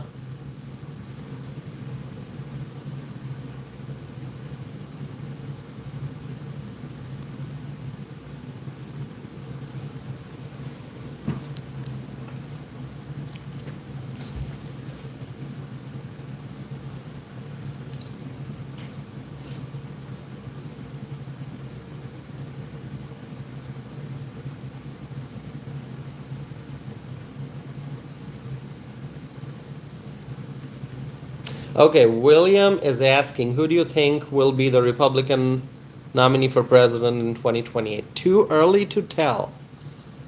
Too early. It is just too early. I don't know. It's just it's just too early. Um, yeah. Yeah, you know, we're gonna have to try to answer that question maybe in 2026 at some point. Too early. But it's a great question. It is something that I'm going to be talking about hopefully soon, but not in 2025. Let's wait for 2026. But who would you like to see as the Republican nominee for president in 2028? How about I ask you the question? Who would you like to see as the Republican nominee for president? Go ahead, tell me.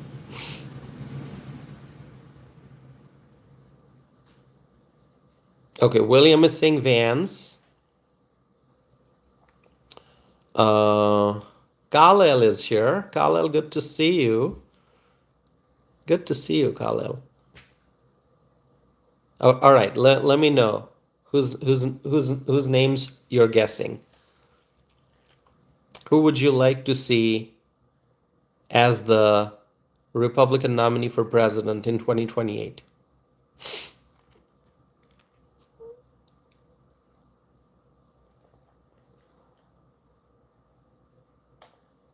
No, serious answers. Let's see.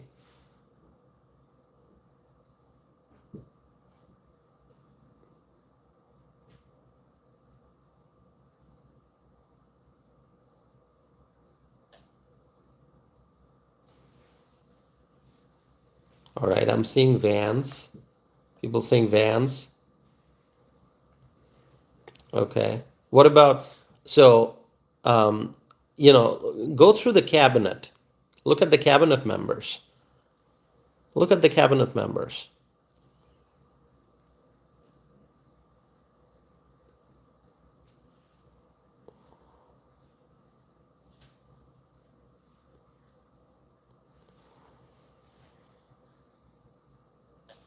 I think Vance and Rubio, they are like their names are mentioned a lot, right? Vance and Rubio. And then, here's the interesting thing. A lot of our friends, when I do these live streams, you're going to see a comment pop up quite a bit, and that comment is Trump 2028. What are your thoughts on that? What are you let me know. It it's amazing. No, I'm asking your thoughts. I'm asking your thoughts.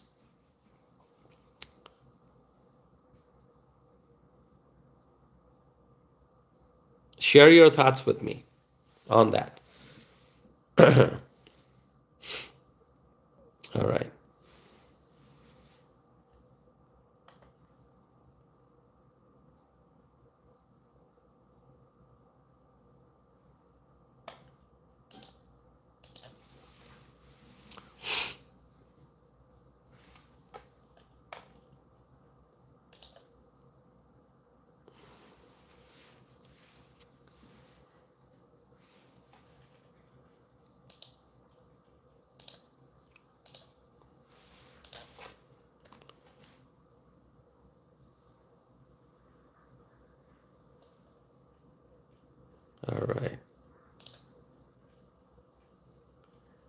Do you want me to open up the live chat and let more people come in? Should I do that? Would you like to see that? Should I open it up? Anyone? Let's see. Let's go back. Let's go back. I've opened up the live chat. No more subscriber only mode. Let's see.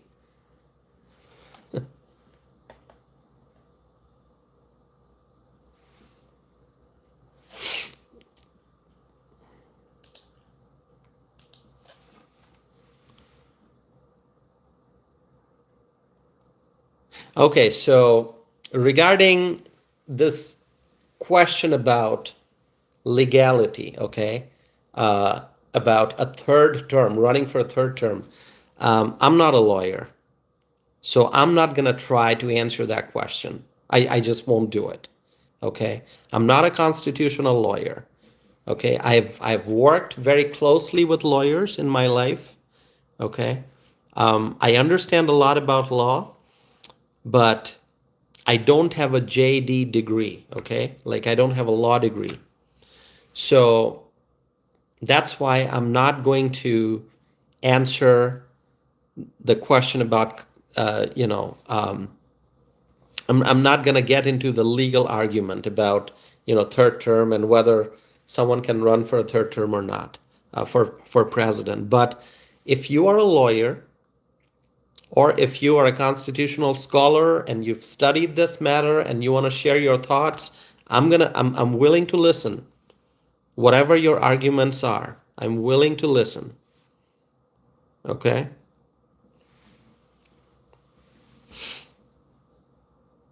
I've studied political science, I've studied public policy. I don't have a law degree. So why don't you go ahead and let me know what your thoughts are?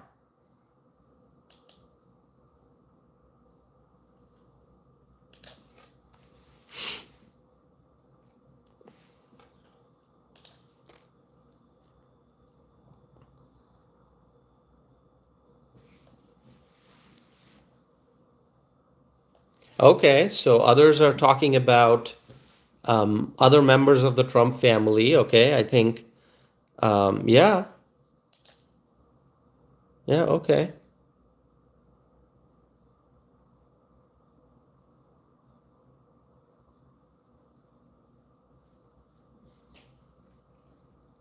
Hey, listen, if you have thoughts, I'm here to listen to you. So I'm seeing comments both for and against the argument.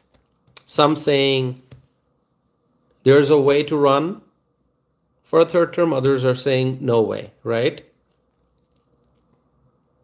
I think this is going to be a conversation that people will have going forward because it has come up and different people have different views. I am not here to present an input in this matter. I'm just here to listen. I talk about a lot of different things, but this topic, I want to hear what you guys have to say. Ben is writing Trump 2028. All right. All right, let's see.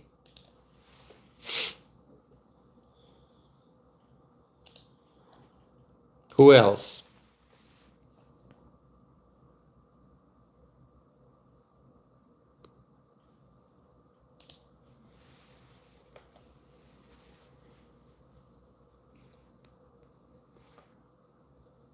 No, I support Trump. Absolutely. That's why I'm wearing this hat. Okay? Somebody's commenting about my hat. Listen, this is not, I have never said this is a nonpartisan channel. I've never said that. I am a strong Republican. I'm a conservative. Absolutely. I'm going to wear this hat very, very proudly. Okay? That's what I do. If you're new here, if you're just watching this for the first time, I've never said that this is a nonpartisan channel. It's not. I tell you that I I'm a Republican, but it is my goal with regard to facts and figures. I want to present to you the accurate statistics, the accurate data, the accurate information. But obviously, if you ask me about my personal viewpoints, I'm a Republican. I've made that very, very clear. Everyone knows that. I'm a strong Republican. Absolutely.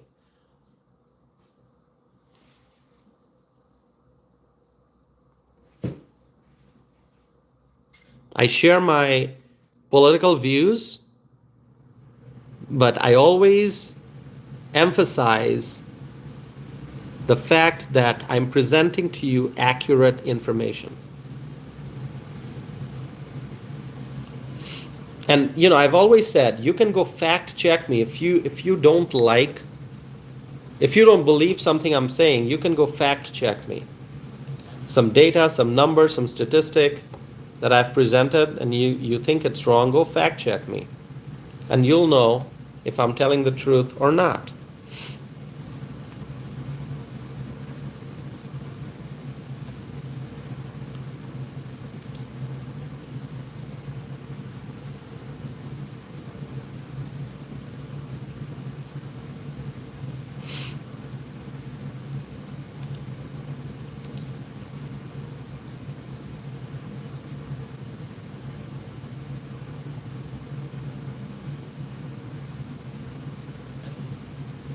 Okay, Kay Cooper is saying Kennedy, Abbott, Vance, Don Jr. Okay. By the way, because you brought up Kennedy, Kay Cooper, our friend, mentioned the name Kennedy. Isn't it awesome that we have such a wonderful Secretary of Health and Human Services, Kennedy, RFK Jr., one of the best decisions that President Trump made as he was selecting his cabinet members. He selected RFK Jr. And I was so happy when I found out about that decision that he was naming RFK Jr. for that position. I absolutely loved it. And as somebody who has studied healthcare policy, I told you I studied political science undergrad. In graduate school, I studied public policy with focus on healthcare policy. And I am so happy. I was so happy when I found out RFK Jr. Has been selected, and I was so happy when he got confirmed. I'm so happy he's doing a great job, I think.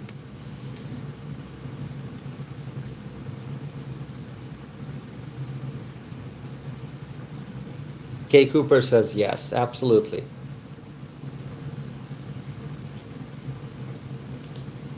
RFK is a very educated and knowledgeable person. There's no doubt about that. He's the right person for the job. Given the challenges that we face, especially when you look at the healthcare sector, RFK Jr. is the right person for that job.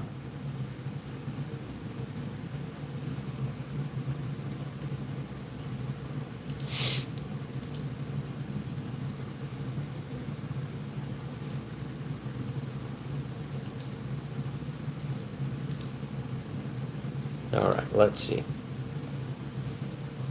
All right, my friends.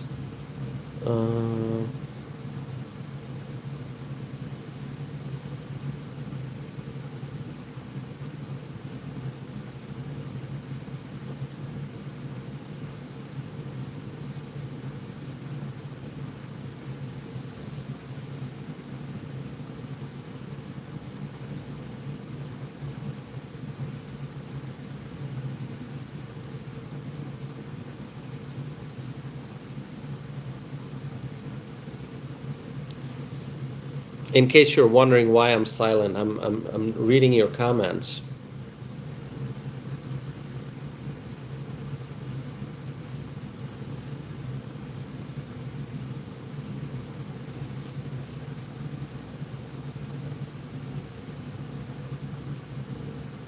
Khalil is saying, keep up the good work, Tassif. Thank you, Khalil. Appreciate it.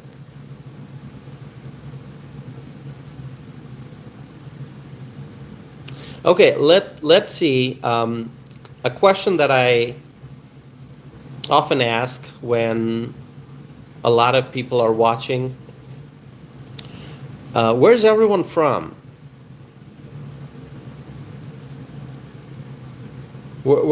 Someone's writing, I like your hat. Thank you so much. Where's everyone from? Will you write the name of the state that you're from? Whatever state you're from. Just I want to get to know folks here. Okay, Oklahoma. Stephanie is saying Oklahoma. Hi, Stephanie. Let's see what the others say. Okay, I'm gonna slow down here because so many comments coming in. Stephanie's from Oklahoma. Charities is from Arlington, Texas. William is from Michigan. Is it Latia? How do I pronounce your name? I'm sorry if I'm mispronouncing. You're from Washington State. Sherry keeps saying she's from Hawaii, but no, you're in Wisconsin, Sherry. Where's everyone else from? Bhargav, is it? I can't pronounce that. Is from California. Okay.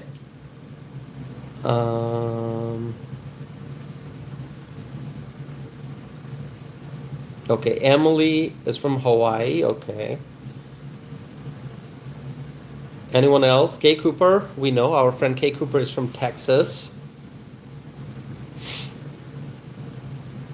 We got someone from Paris. Awesome. We got someone from California. Maui. All right. That's Sherry writing Maui again. Patrick is from Ohio. By the way, Ohio. All right. Okay. Can we take a little break? We gotta talk about Ohio. Maybe this should have been a completely different live stream, but just because Ohio was mentioned, I gotta talk about Ohio. So Ohio has a very important Senate race coming up. All right. Hold on a second.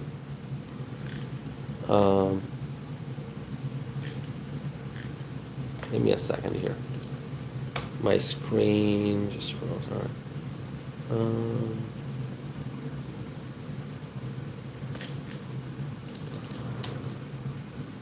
Okay, Ohio has important election coming up. So Sherrod Brown, the Democrat, who lost his Senate seat because Bernie Moreno won, and Bernie Moreno is just a excellent senator. I think he's doing great. He's a new senator, doing well. So Sherrod Brown lost his Senate seat, and now Sherrod Brown wants to make a comeback. So Sherrod Brown is running again. He's going to be running against incumbent John Husted.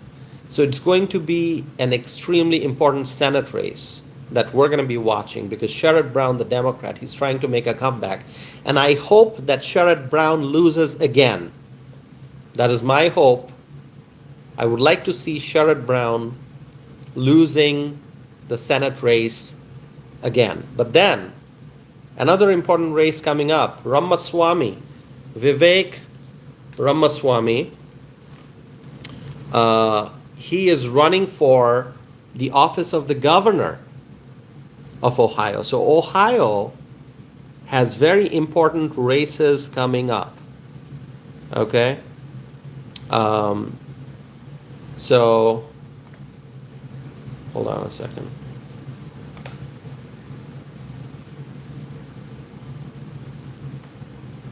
Give me a second here. All right, sorry. So Sorry, I missed reading some of your comments because I was looking at a different screen. But it'll be interesting. So pay attention to Ohio.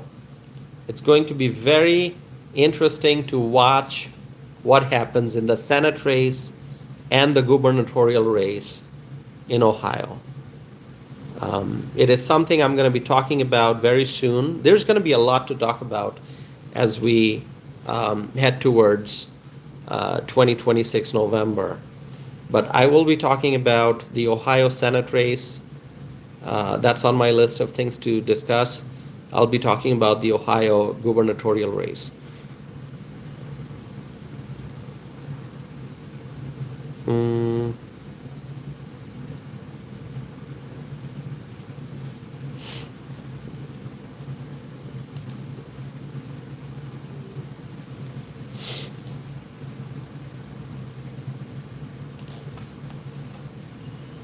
All right, let's see.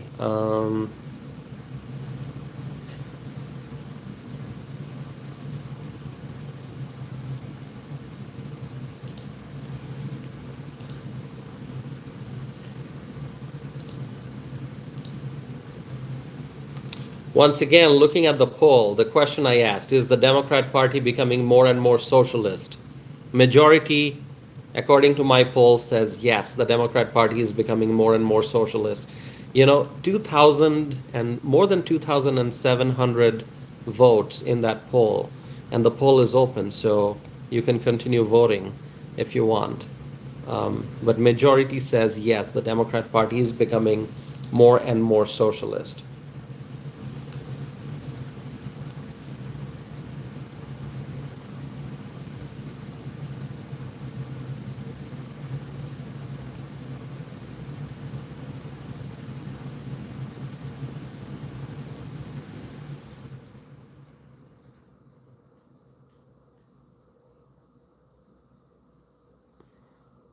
There's a poll. Someone's asking what poll. There's a poll. You can see there's a poll on your screen if you have not answered that.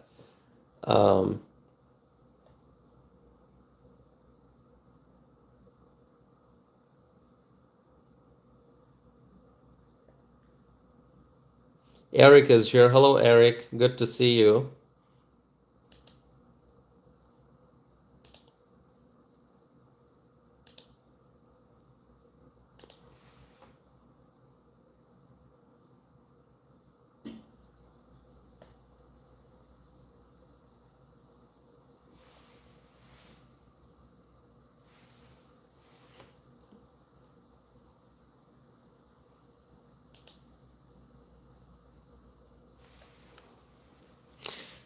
Can you believe this live stream's been going on for 2 hours and 30 minutes and beyond now? More than 2 hours and 30 minutes. One of the longest ones I've done in a while. I've done a few live streams, like I said, that are more than 3 hours long, but this is one of the longest.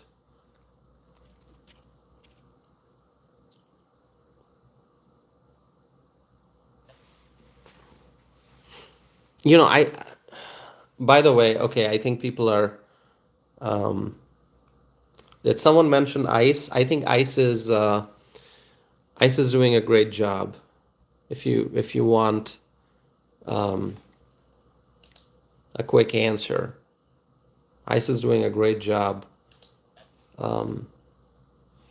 The ICE agents, God bless them. They are really helping make our country safe again. The ICE agents are doing great. I'm a strong supporter of ICE. I always have been. I always will be a strong supporter of ICE.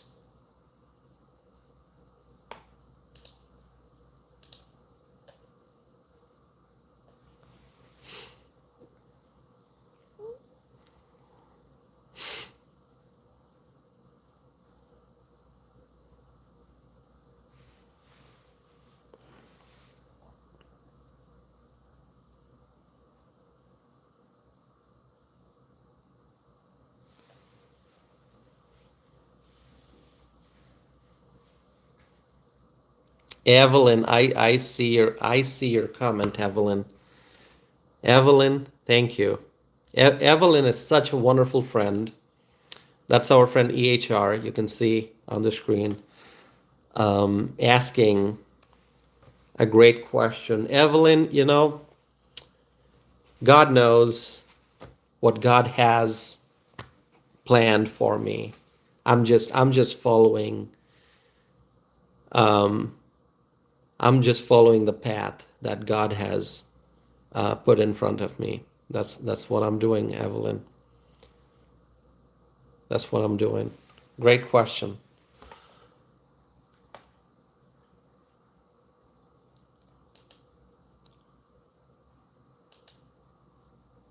The will of God, whatever God decides for me, that's what I accept gladly. But Evelyn, great question. I appreciate it. Thank you. Sherry says, toss it for Wisconsin governor. I love it. Um, I love it, Sherry. Thank you so much. Sherry is a wonderful friend, a great supporter. And others, everyone, Every time I start mentioning the names of our friends, I always think like, whose name am I going to miss mentioning? And so I just have to apologize because I mentioned the names of all our friends, and I say, all right, whose name did I forget to mention? I feel so bad when I do that. So I apologize if I miss mentioning your name. Let's see. We got, give me a second here.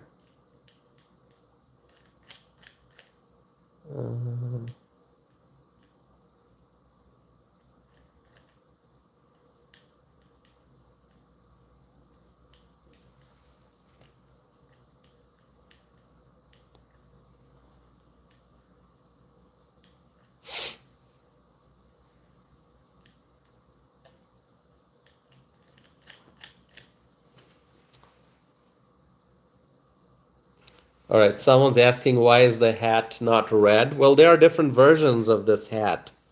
Okay, you can get them in different colors. I got this one. I should get a red one, right? I have a red one actually. I do have a red one. I don't think I've. I have to look. I think I have a red one. I have never worn a red one during a live stream, but I think I have it somewhere. I just have to look. I haven't seen that in a while. I remember wearing a red one in 2020, but I started my live streams in 2024, so it was years before I started live streaming. I've never worn a red one for a live stream, but I'll look for it. But I like this one. It's more about the message, make America great again. That's what's important. Yeah, and I think there's also the dark MAGA version, right? That Elon had, right? That's a nice one. I don't have that.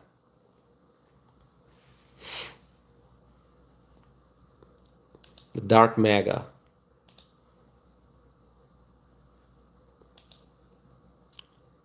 By the way, if you like this channel, my friends, would you please subscribe? Would you please subscribe if you like this discussion? Hit the subscribe button. That's how you support the channel.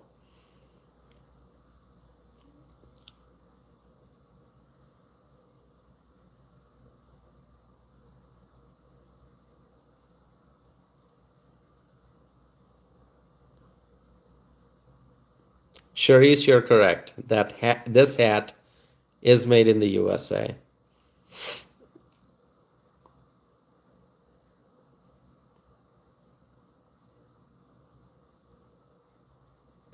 Okay. I've shown the tag so many times. See? Made in USA. You've seen the tag. I've shown it. And it's made in USA.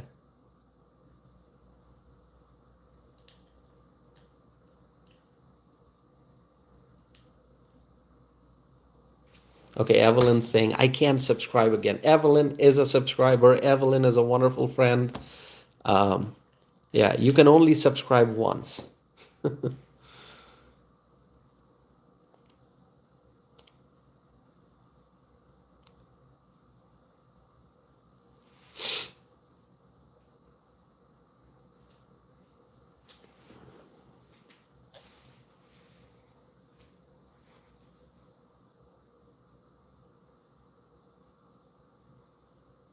Okay, Cooper has three hats, three MAGA hats. What are the different colors, Kay? What are the different colors? Eric, thank you for being here. Our friend Eric.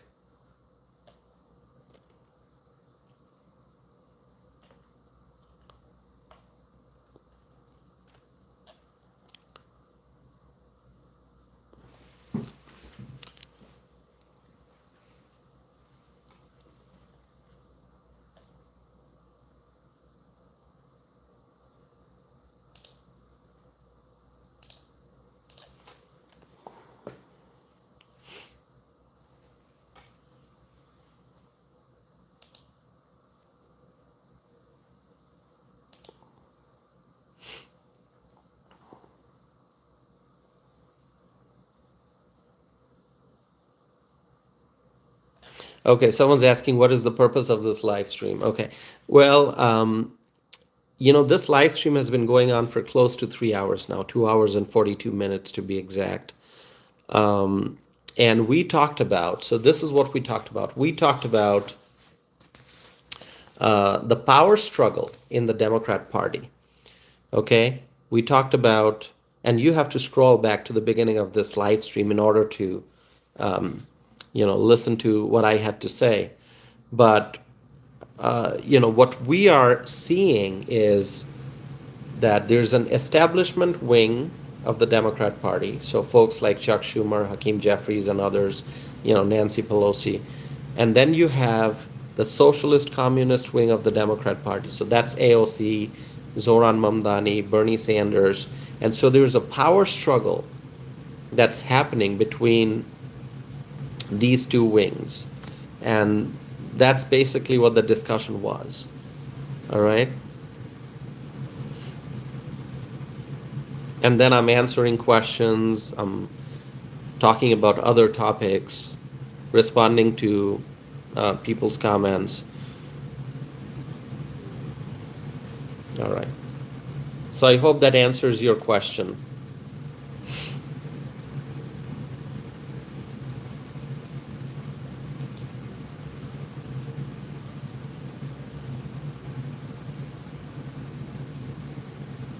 Okay, someone's asking, what is your opinion on socialism? I have talked about it a lot. Okay, in fact, just in the last 2.5 hours, I've talked about this. Socialism fails. Socialism can never work. Communism can never work. Okay, so it's guaranteed failure. Socialism, communism, guaranteed failure. It's not going to work. Socialism destroys an economy.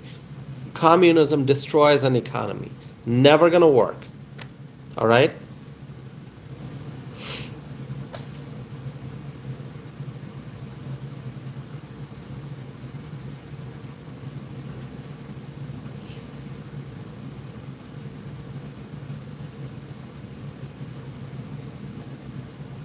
Yeah, look at the countries that have tried, stuff like that, socialism, failed miserably.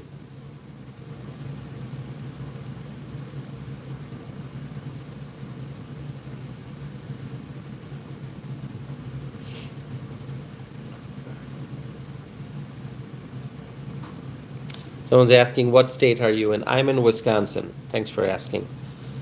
Um, yeah, I'm in Wisconsin.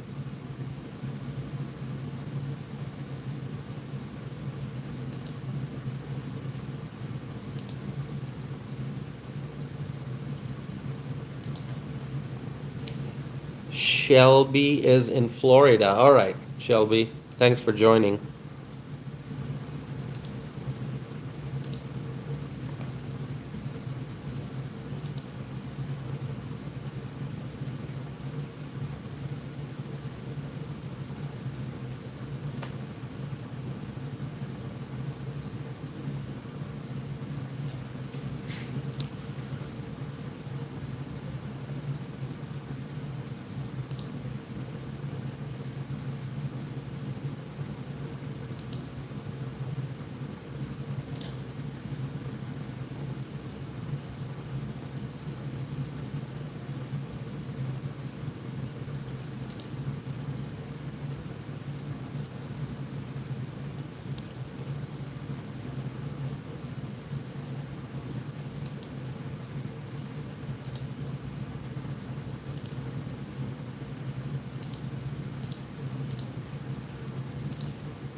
All right, I turned on the subscriber only mode. Isn't that awesome, huh? What do you think about that? It's a good thing.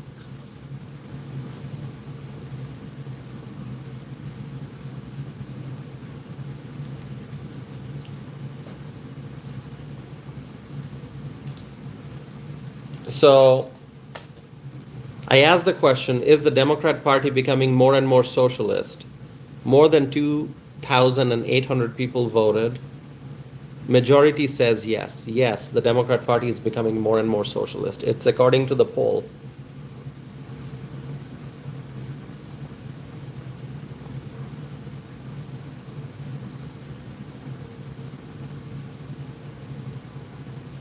Yeah, Evelyn, you got a good point. Evelyn has a good point. I mean, what is Mamdani trying to do? Mamdani supports government-run grocery stores. I mean, this is going to be such a massive disaster. That's what Zohran Mamdani wants to do. He wants to have government-run grocery stores. It is the worst of the worst ideas, okay? Worst of the worst ideas.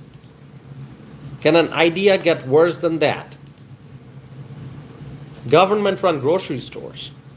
Unbelievable. And people voted for that in New York City. That's the part I don't understand. How could people vote for Zohran Mamdani? Unbelievable.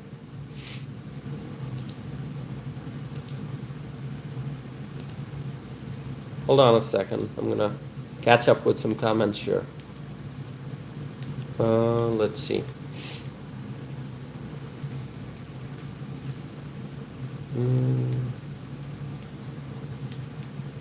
The comments section moving fast here. All right.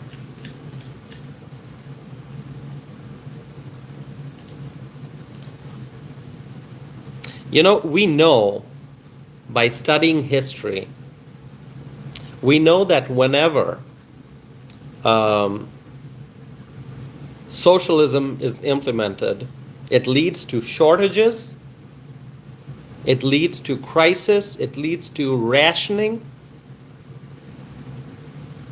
okay? It leads to chaos and unrest. Socialism never leads to peace. Socialism never leads to prosperity. Communism, socialism will destroy a society. Never works. Evelyn has a good point. Government control equals limitations, exactly.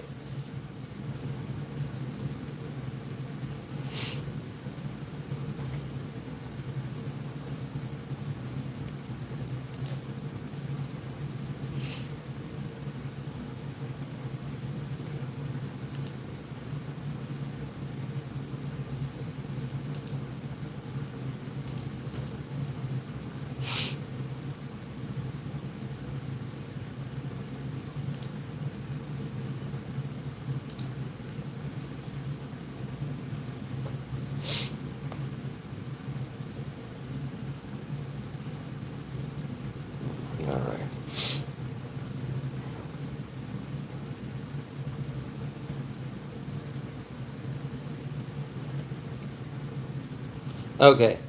This individual saying you can't just say words with no proof. Have you studied history? You're saying that I'm saying things with no proof.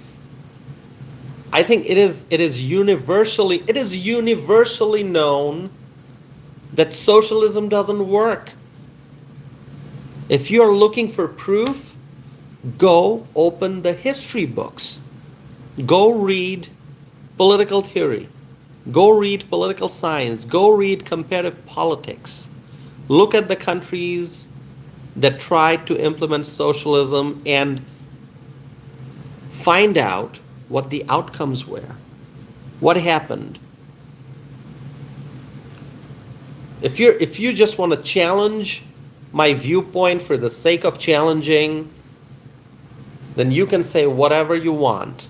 All right? If I say, "Oh, it's a beautiful bright and sunny day."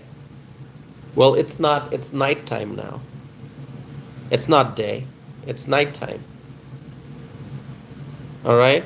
So if you're just going to challenge, like, socialism fails and you're still saying, "Show me the proof." You have to accept reality. It is nighttime. We're waiting for morning, but it's dark outside because it's nighttime. You can't see the sun. At least not in Wisconsin from here. In Asia, it's daytime actually. So if you're in Asia, it's daytime. But anyway, the point is, socialism doesn't work. And if you're going to try to use your words to try to convince people that socialism works and that socialism leads to economic growth and prosperity and tremendous wealth and success, no. Socialism doesn't work. It never did, it never will.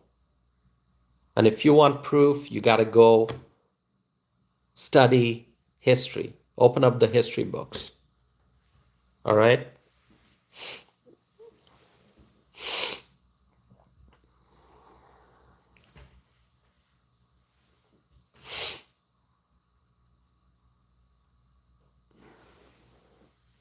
So New York City just elected a communist.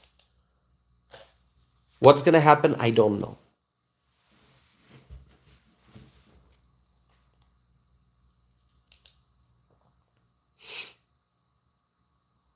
Evelyn is saying no such thing as free lunch. Exactly. Evelyn, there's no such thing as free lunch. I actually talked about this yesterday.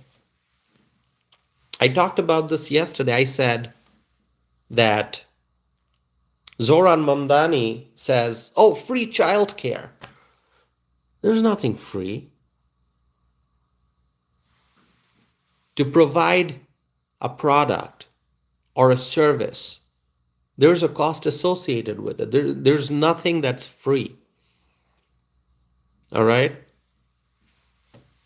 Fast, fare free bus. What does fare free bus mean? Nothing's free. The bus needs fuel to run. Okay? If it's an electric bus, it would need electricity to run, which, in order to produce electricity, you're going to need fossil fuels, and that'll cost money. So everything, there's a cost associated with everything. There's nothing free. Okay? So when Mamdani says, "Oh, fast, fare free buses," nothing is free. Someone's going to pay for it. Who's going to pay for it? The taxpayers. So then taxes are going to go up. If somebody says, "All right, you know what? People can ride the bus for free. They don't have to pay anything." But in order to keep up with the cost of operating the bus, you're going to have to increase the taxes. You're going to have to try to raise that money from somewhere else.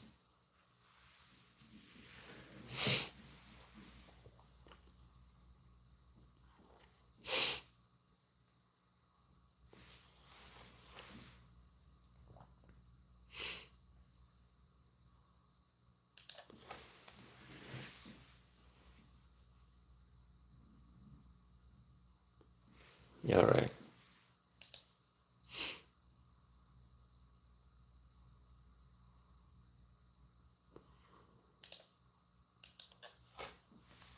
I mean, I understand some of you folks, you don't agree with what I'm saying because, you like, I mean, if your favorite politician is Al Gore, and if you think Zohran Mamdani is going to be an awesome mayor, um, you know, um, if you are a fan of, um, Bernie Sanders, if you think AOC is the smartest person in Congress, I mean, then you're not going to like what I have to say. If you're a fan of AOC, if you're a fan of Mamdani, Bernie Sanders, Al Gore, if you're a fan of Hillary Clinton, you're not going to like what I have to say. So, I mean, I can't change your mind. I'm actually not here to convince people to believe in what I'm saying. You can go fact check me. You don't have to agree with me.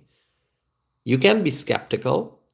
You can listen to what I have to say and you can say, you know what, Tassif, I'm listening to you, but I'm going to have to verify that what you're saying is correct. So go fact check me, go verify all you want. Go ahead.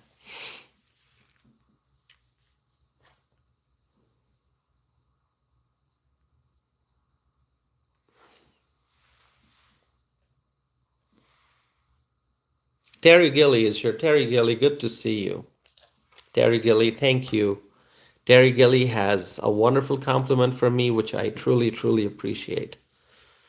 By the way, 253 likes today. Isn't that awesome? If you have not liked the video, you can still do it. You can hit the like button, my friends.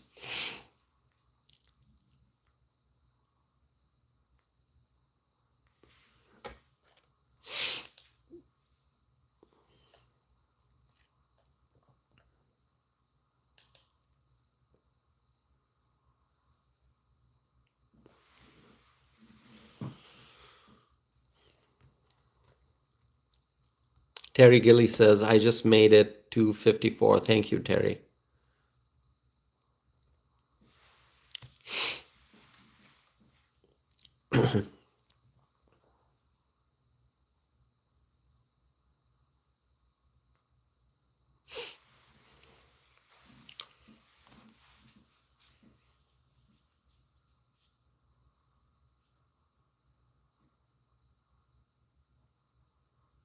Okay, this viewer is asking, name a book. Well, what kind of book are you looking for? Do you want a book recommendation? Is that what you're asking me? You want me to recommend a book for you to read? Just any book, any topic, any subject? I can recommend a book. Yeah, I can. You wanna hear a recommendation? There's a really great book by Arthur Brooks. It's called Love Your Enemies. I've read that book. I have that book. It's in the other room where my bookshelves are. It's a really amazing book, okay? Love Your Enemies, written by Arthur Brooks. Read that book. Trust me. Whatever your political ideology, you're a Republican, you're a Democrat, you're an independent, whatever. It's a great book for anyone and everyone. Read that book, Love Your Enemies, written by Arthur Brooks, all right?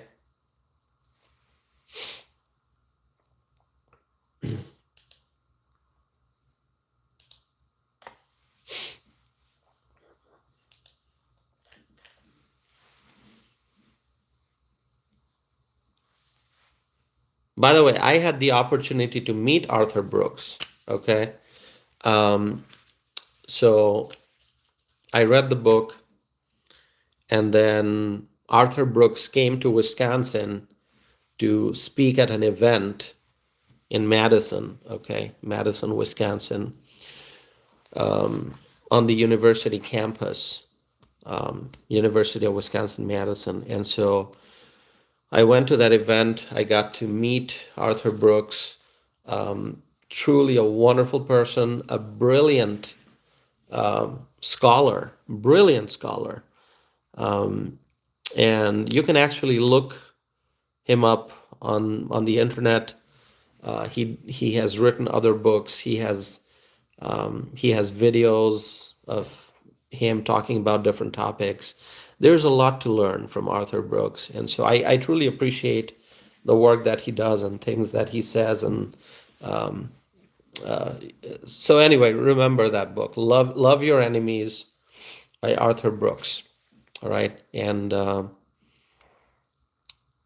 yeah, excellent scholar.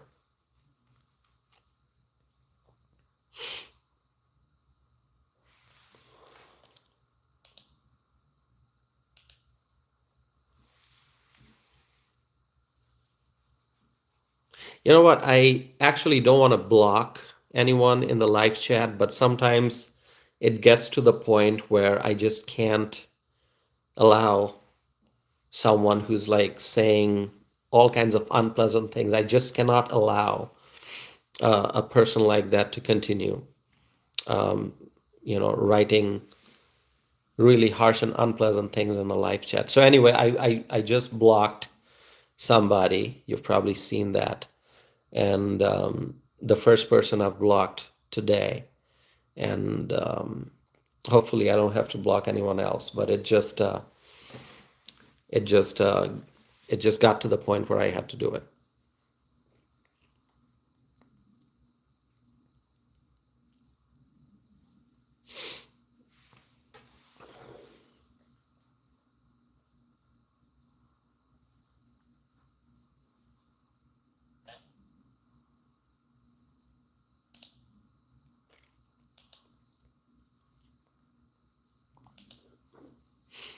Wow, 283 people still watching. That's wonderful. 255 likes. That's amazing.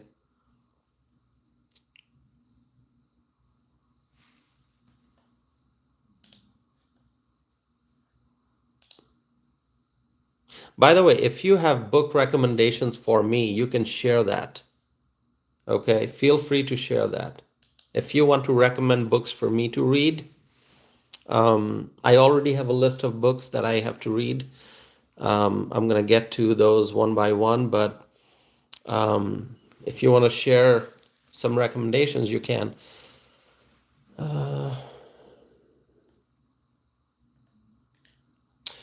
Terry Gilly is asking, what are your thoughts on New York's new mayor? I've talked about this, Terry. I've talked in great details about this. Extremely bad decision that the New York voters made by electing Zohran Mamdani. Anyone who supports, socialism or communism should never be elected to any office in the United States of America. Okay, whether you're running for, village board, town board, city council, school board, Congress, state legislature, whatever, local, state, federal, whatever office you're running for. If a person supports socialism, communism, that person should never be elected for any public office in the United States. That's my view. Okay.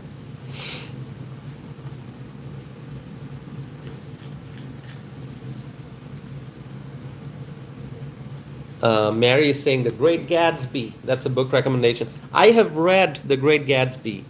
I want to read it again now that you've mentioned the name. I've read The Great Gatsby. If I recall correctly, I actually had, I believe so. Okay, I could be wrong. I've read the book, but I think it was actually on the reading list for one of my literature courses. I think so. I may be wrong, but anyway, I've got the book. I have The Great Gatsby. I've read it. And any other book recommendation for me?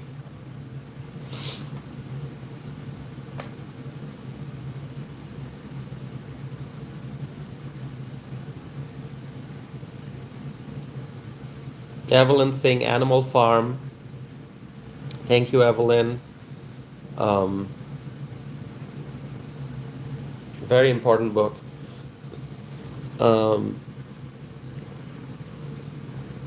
Anyway, send me your recommendations and I will review the live chat again and I'll look at the recommendations that you sent and I'll read the books. Okay. Um, I already have like 5 or 6 books that are on my list that I haven't read yet. I'll get to each one of those books and the ones that you recommend. Recommend some nice books to me, my friends. All right.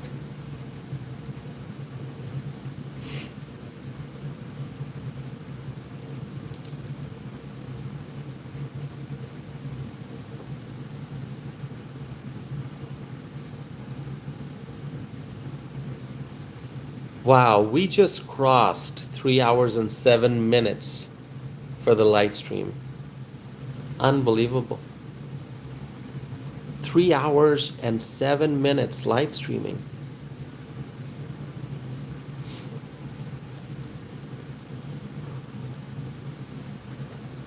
So great. Anyone who has been here since the very first second of my live stream, Kay Cooper, I believe you've been here since the start, right? Evelyn, you've been here since the very beginning of this particular live stream, right? For the full 3 hours. Tanzil's saying me, okay. Thank you. Someone's asking me about the view count. You want to know the total views? Is that what you're saying? Total views? Who wants to know the total views for this live stream?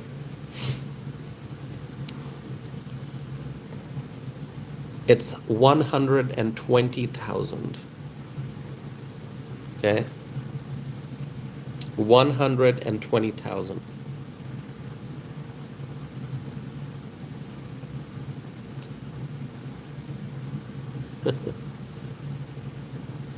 Yeah, that's right.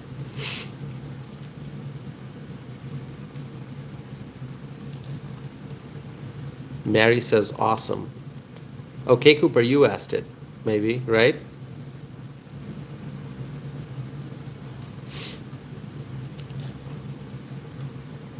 All right.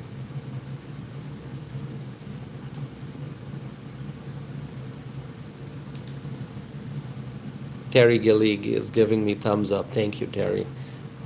If you have not subscribed, my friends, I would encourage you to do that. We have crossed, like right now we're more than 15,500 subscribers, and the goal is to get to 20,000. You can help us get to 20,000. That's the short-term goal. Get to 20,000 subscribers.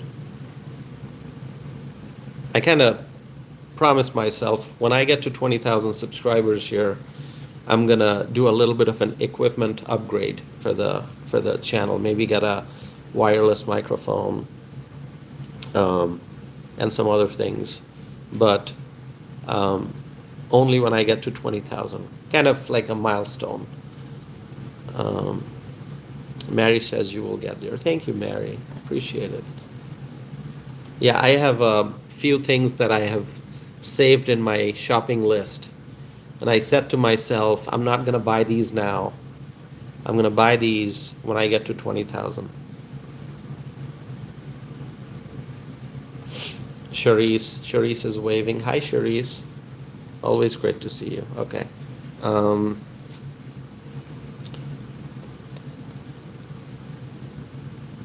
Okay.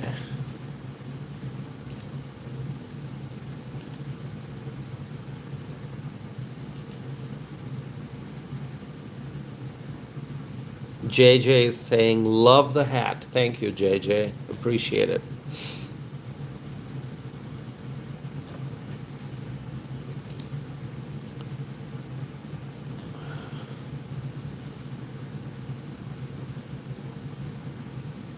For those who are wondering, if you want to support this channel, just subscribe. Doesn't cost you any money. That's all I think you need to do to support this channel. Subscribe, hit the like button, and share the video. All right?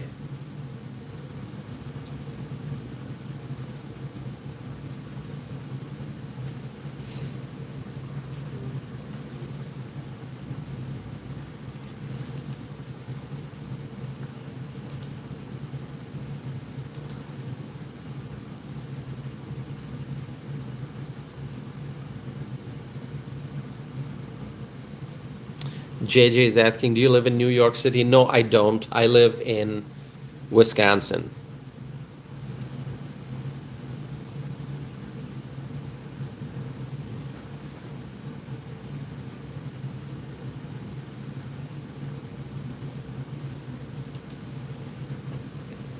I live in Wisconsin, so I'm not in New York.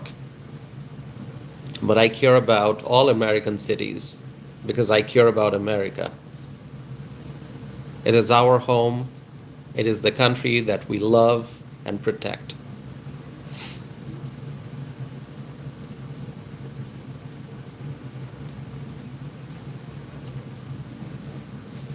Evelyn, I see your words of encouragement. I'm always so honored.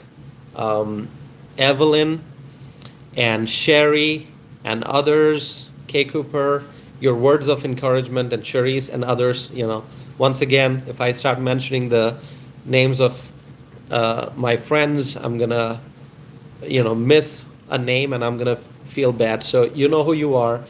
I just saw what Evelyn wrote. And thank you, Evelyn, for the words of encouragement.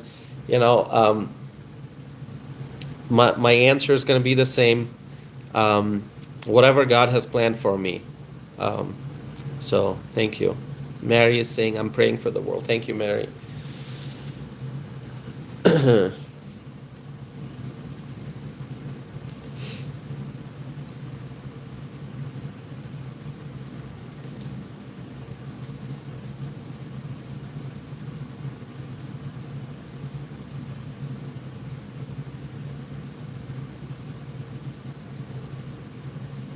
JJ is asking, what do you think is next for New York City? Well, JJ, um, I want New York City to overcome the challenges that the city has been facing for many years now, okay? Because of um, the the far left politicians who have been in charge of New York City and their poor policies and their bad decisions caused a lot of suffering for the people of New York City. Okay, so I want the people of New York to be happy, to be prosperous, but I am very, very shocked to see New York City electing a communist mayor. And I'm very concerned about the economy of New York City because we know it is proven that communism, socialism will destroy an economy. So with a communist mayor a mayor elect, I don't know when exactly Mamdani is going to be sworn in officially.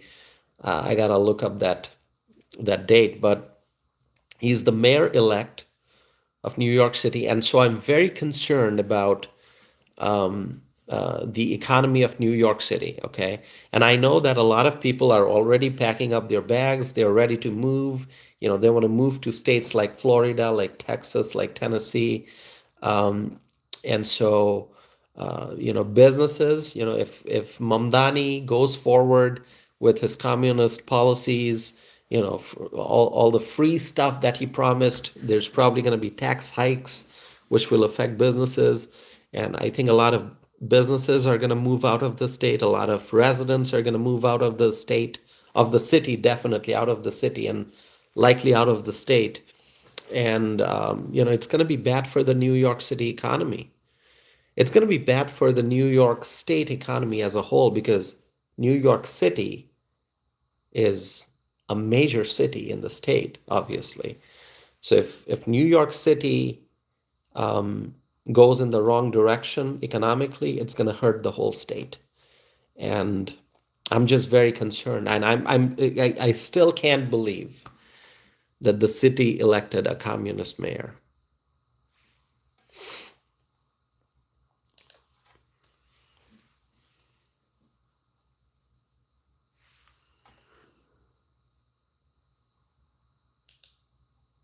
All right.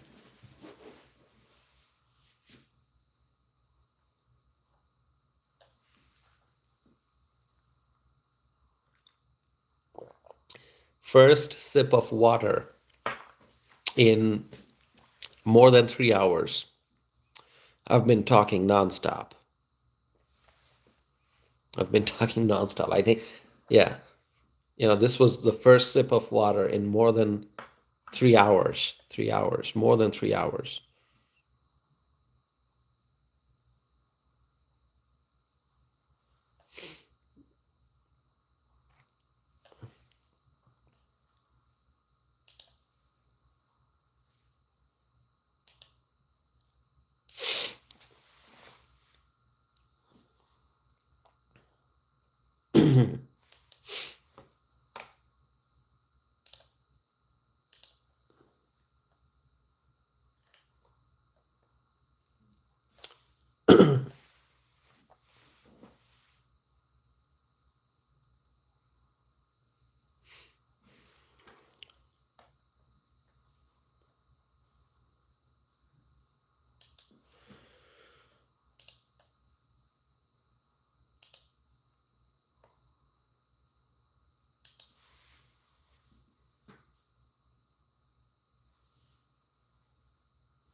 All right.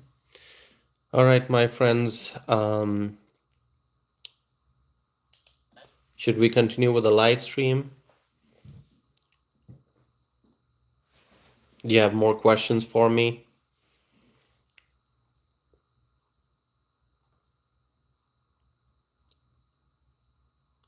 All right. So who here is from New York City? JJ, you are from New York City, right? Is that what you said, JJ? Tanzil, where are you from? New York City?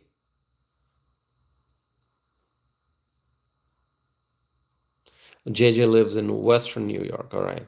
Tanzil, what about you?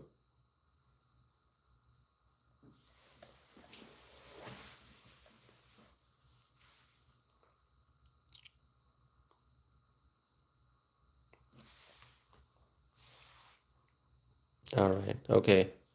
So you live in the city. Okay. And you're a Mamdani supporter, is that right?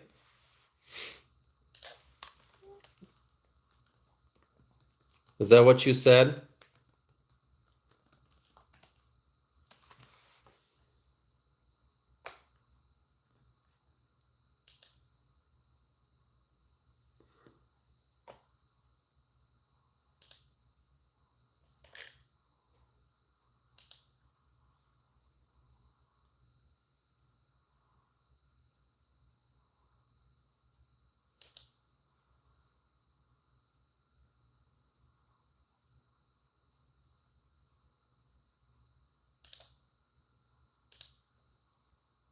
Okay.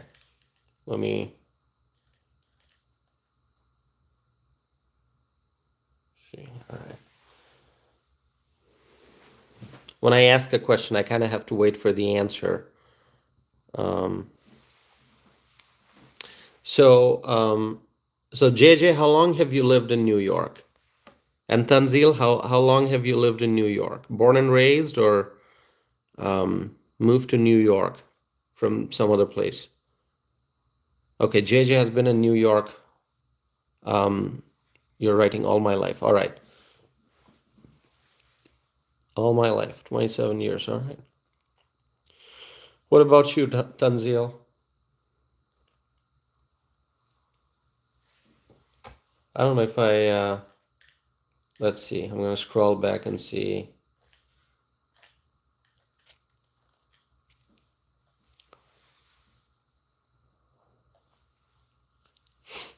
Hmm.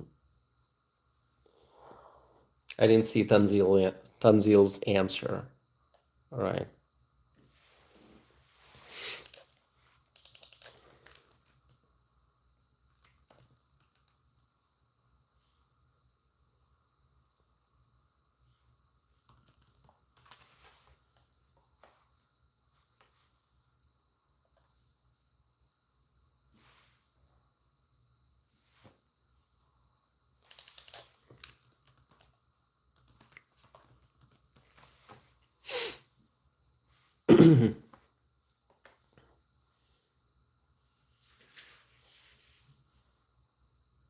Okay, Mary is from upstate New York. Okay.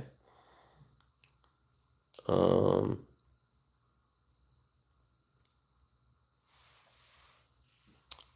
Kay Cooper is asking about an award. Okay, Kay, I think you're referring to an announcement that I saw that Melania Trump is going to receive Patriot of the Year honor, Patriot of the Year award from Fox Nation, Fox Nation's Patriot Awards. I think that's what you're referring to.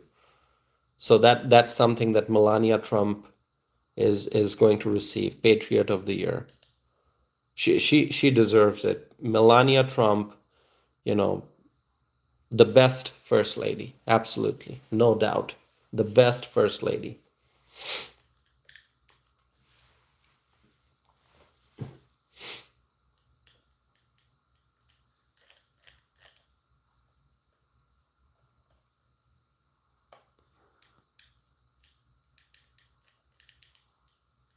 Okay, so I didn't see Tanzil's response. That's fine.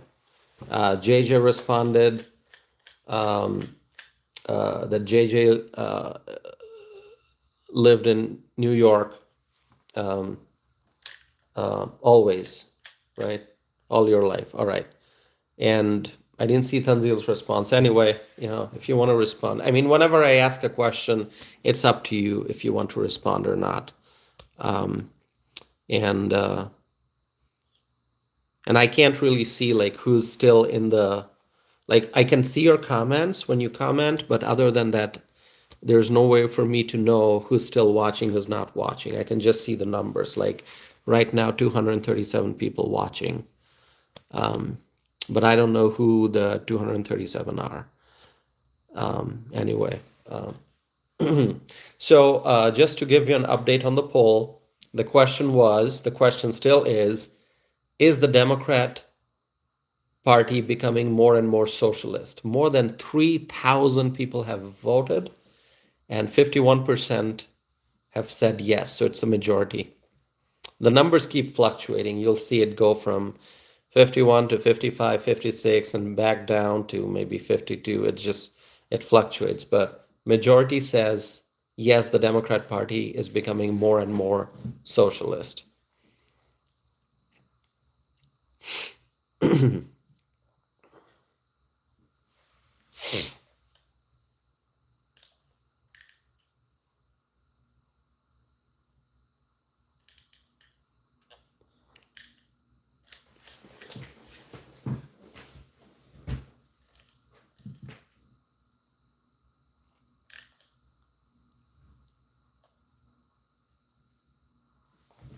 All right. We're getting close to 3 hours and 30 minutes. Pretty unbelievable. We're getting close to 3 hours and 30 minutes. Wow. One of the longest live streams ever. One of the longest ever, undoubtedly.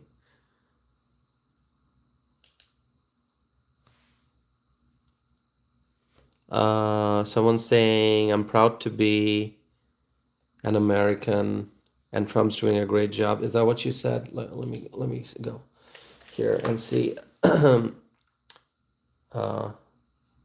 Trump doing a great job. I'm proud to be an American. Thank you. Yeah. I'm also proud to be an American.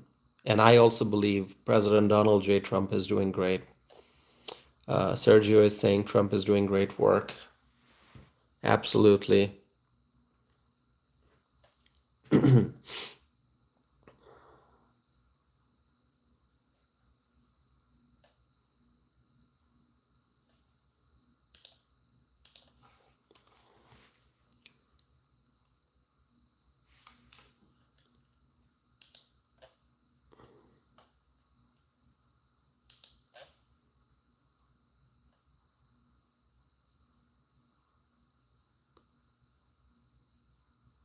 Keith is saying Trump is the best president of my lifetime.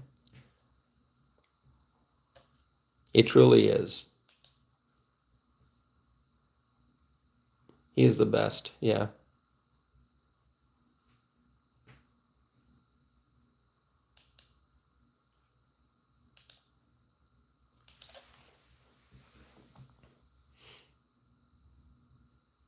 No, JJ, I didn't have any additional question. Just wanted to know who here is from New York. That's it. I often ask these questions during live stream. I ask people where they're from, and we sometimes talk about their states. We talk about Texas, we talk about North Carolina, we talk about Ohio, Florida, you know, Oregon. We talk about different states. So I just want to let you all know that so far, the number of views on this live stream is more than 128,000.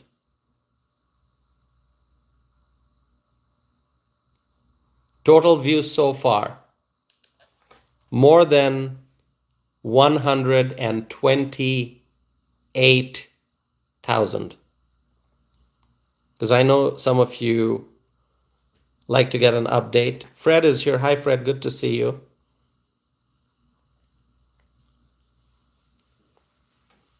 That's total views, 128,000. In 3 hours, in less than 3 hours and 30 minutes.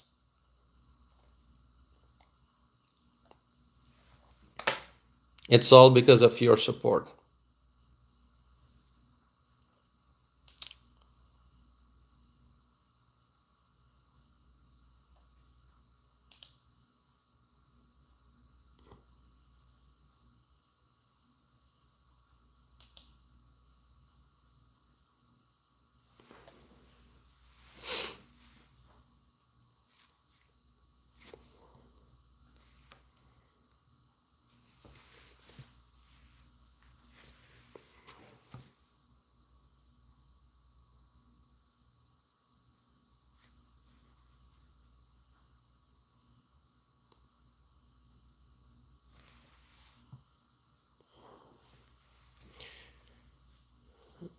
Sergio is asking, any thoughts on Proposition 50? I talked about it yesterday briefly during my previous live stream. We know that the Democrats, they love gerrymandering. Okay, they love drawing maps that will benefit them unfairly. Okay, so that's what the Democrats are trying to do in California. They want to gerrymander. They want to gerrymander. They want to grab power. Okay? The Democrats have already done a lot of gerrymandering. They want to do gerrymandering on top of gerrymandering. Okay, that's all I will say about this Proposition 50. Absolute nonsense. Okay? But that is the Democrats' way of trying to grab more power.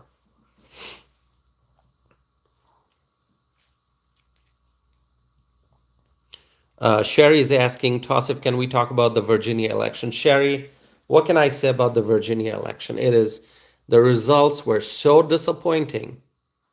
The results were so disappointing. The governor's race, the lieutenant governor's race, the attorney general's race, everything was disappointing. And I actually, said this yesterday. I said, watching the Virginia results yesterday, it kind of took me back to 2018 in Wisconsin. Sherry, you're from Wisconsin. You're going to remember this, right? In Wisconsin in 2018, what did we see? We lost in 2018. In one night, we lost the governor's race. We lost the lieutenant governor, lieutenant governor. We lost the attorney general's race too. So the governor, lieutenant governor, attorney general, they were all Republican incumbents going into election day.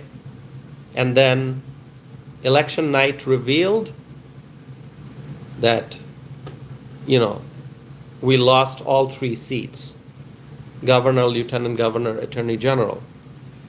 And so, it was just, it kind of took me back to 2018 Wisconsin. Do you remember that, Sherry? 2018 Wisconsin?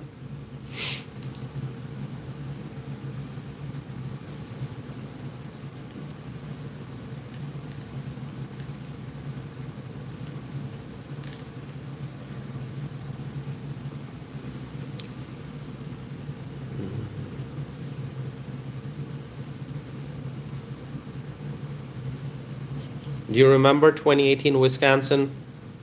I think you do. Yeah, so we had major losses that night in Wisconsin, the 2018 November election. And when I saw the Virginia results, it kind of brought back those memories. 2018 Wisconsin lost the gubernatorial race and the attorney general's race. So governor, lieutenant governor, attorney general, in one night, lost 3 seats. All right.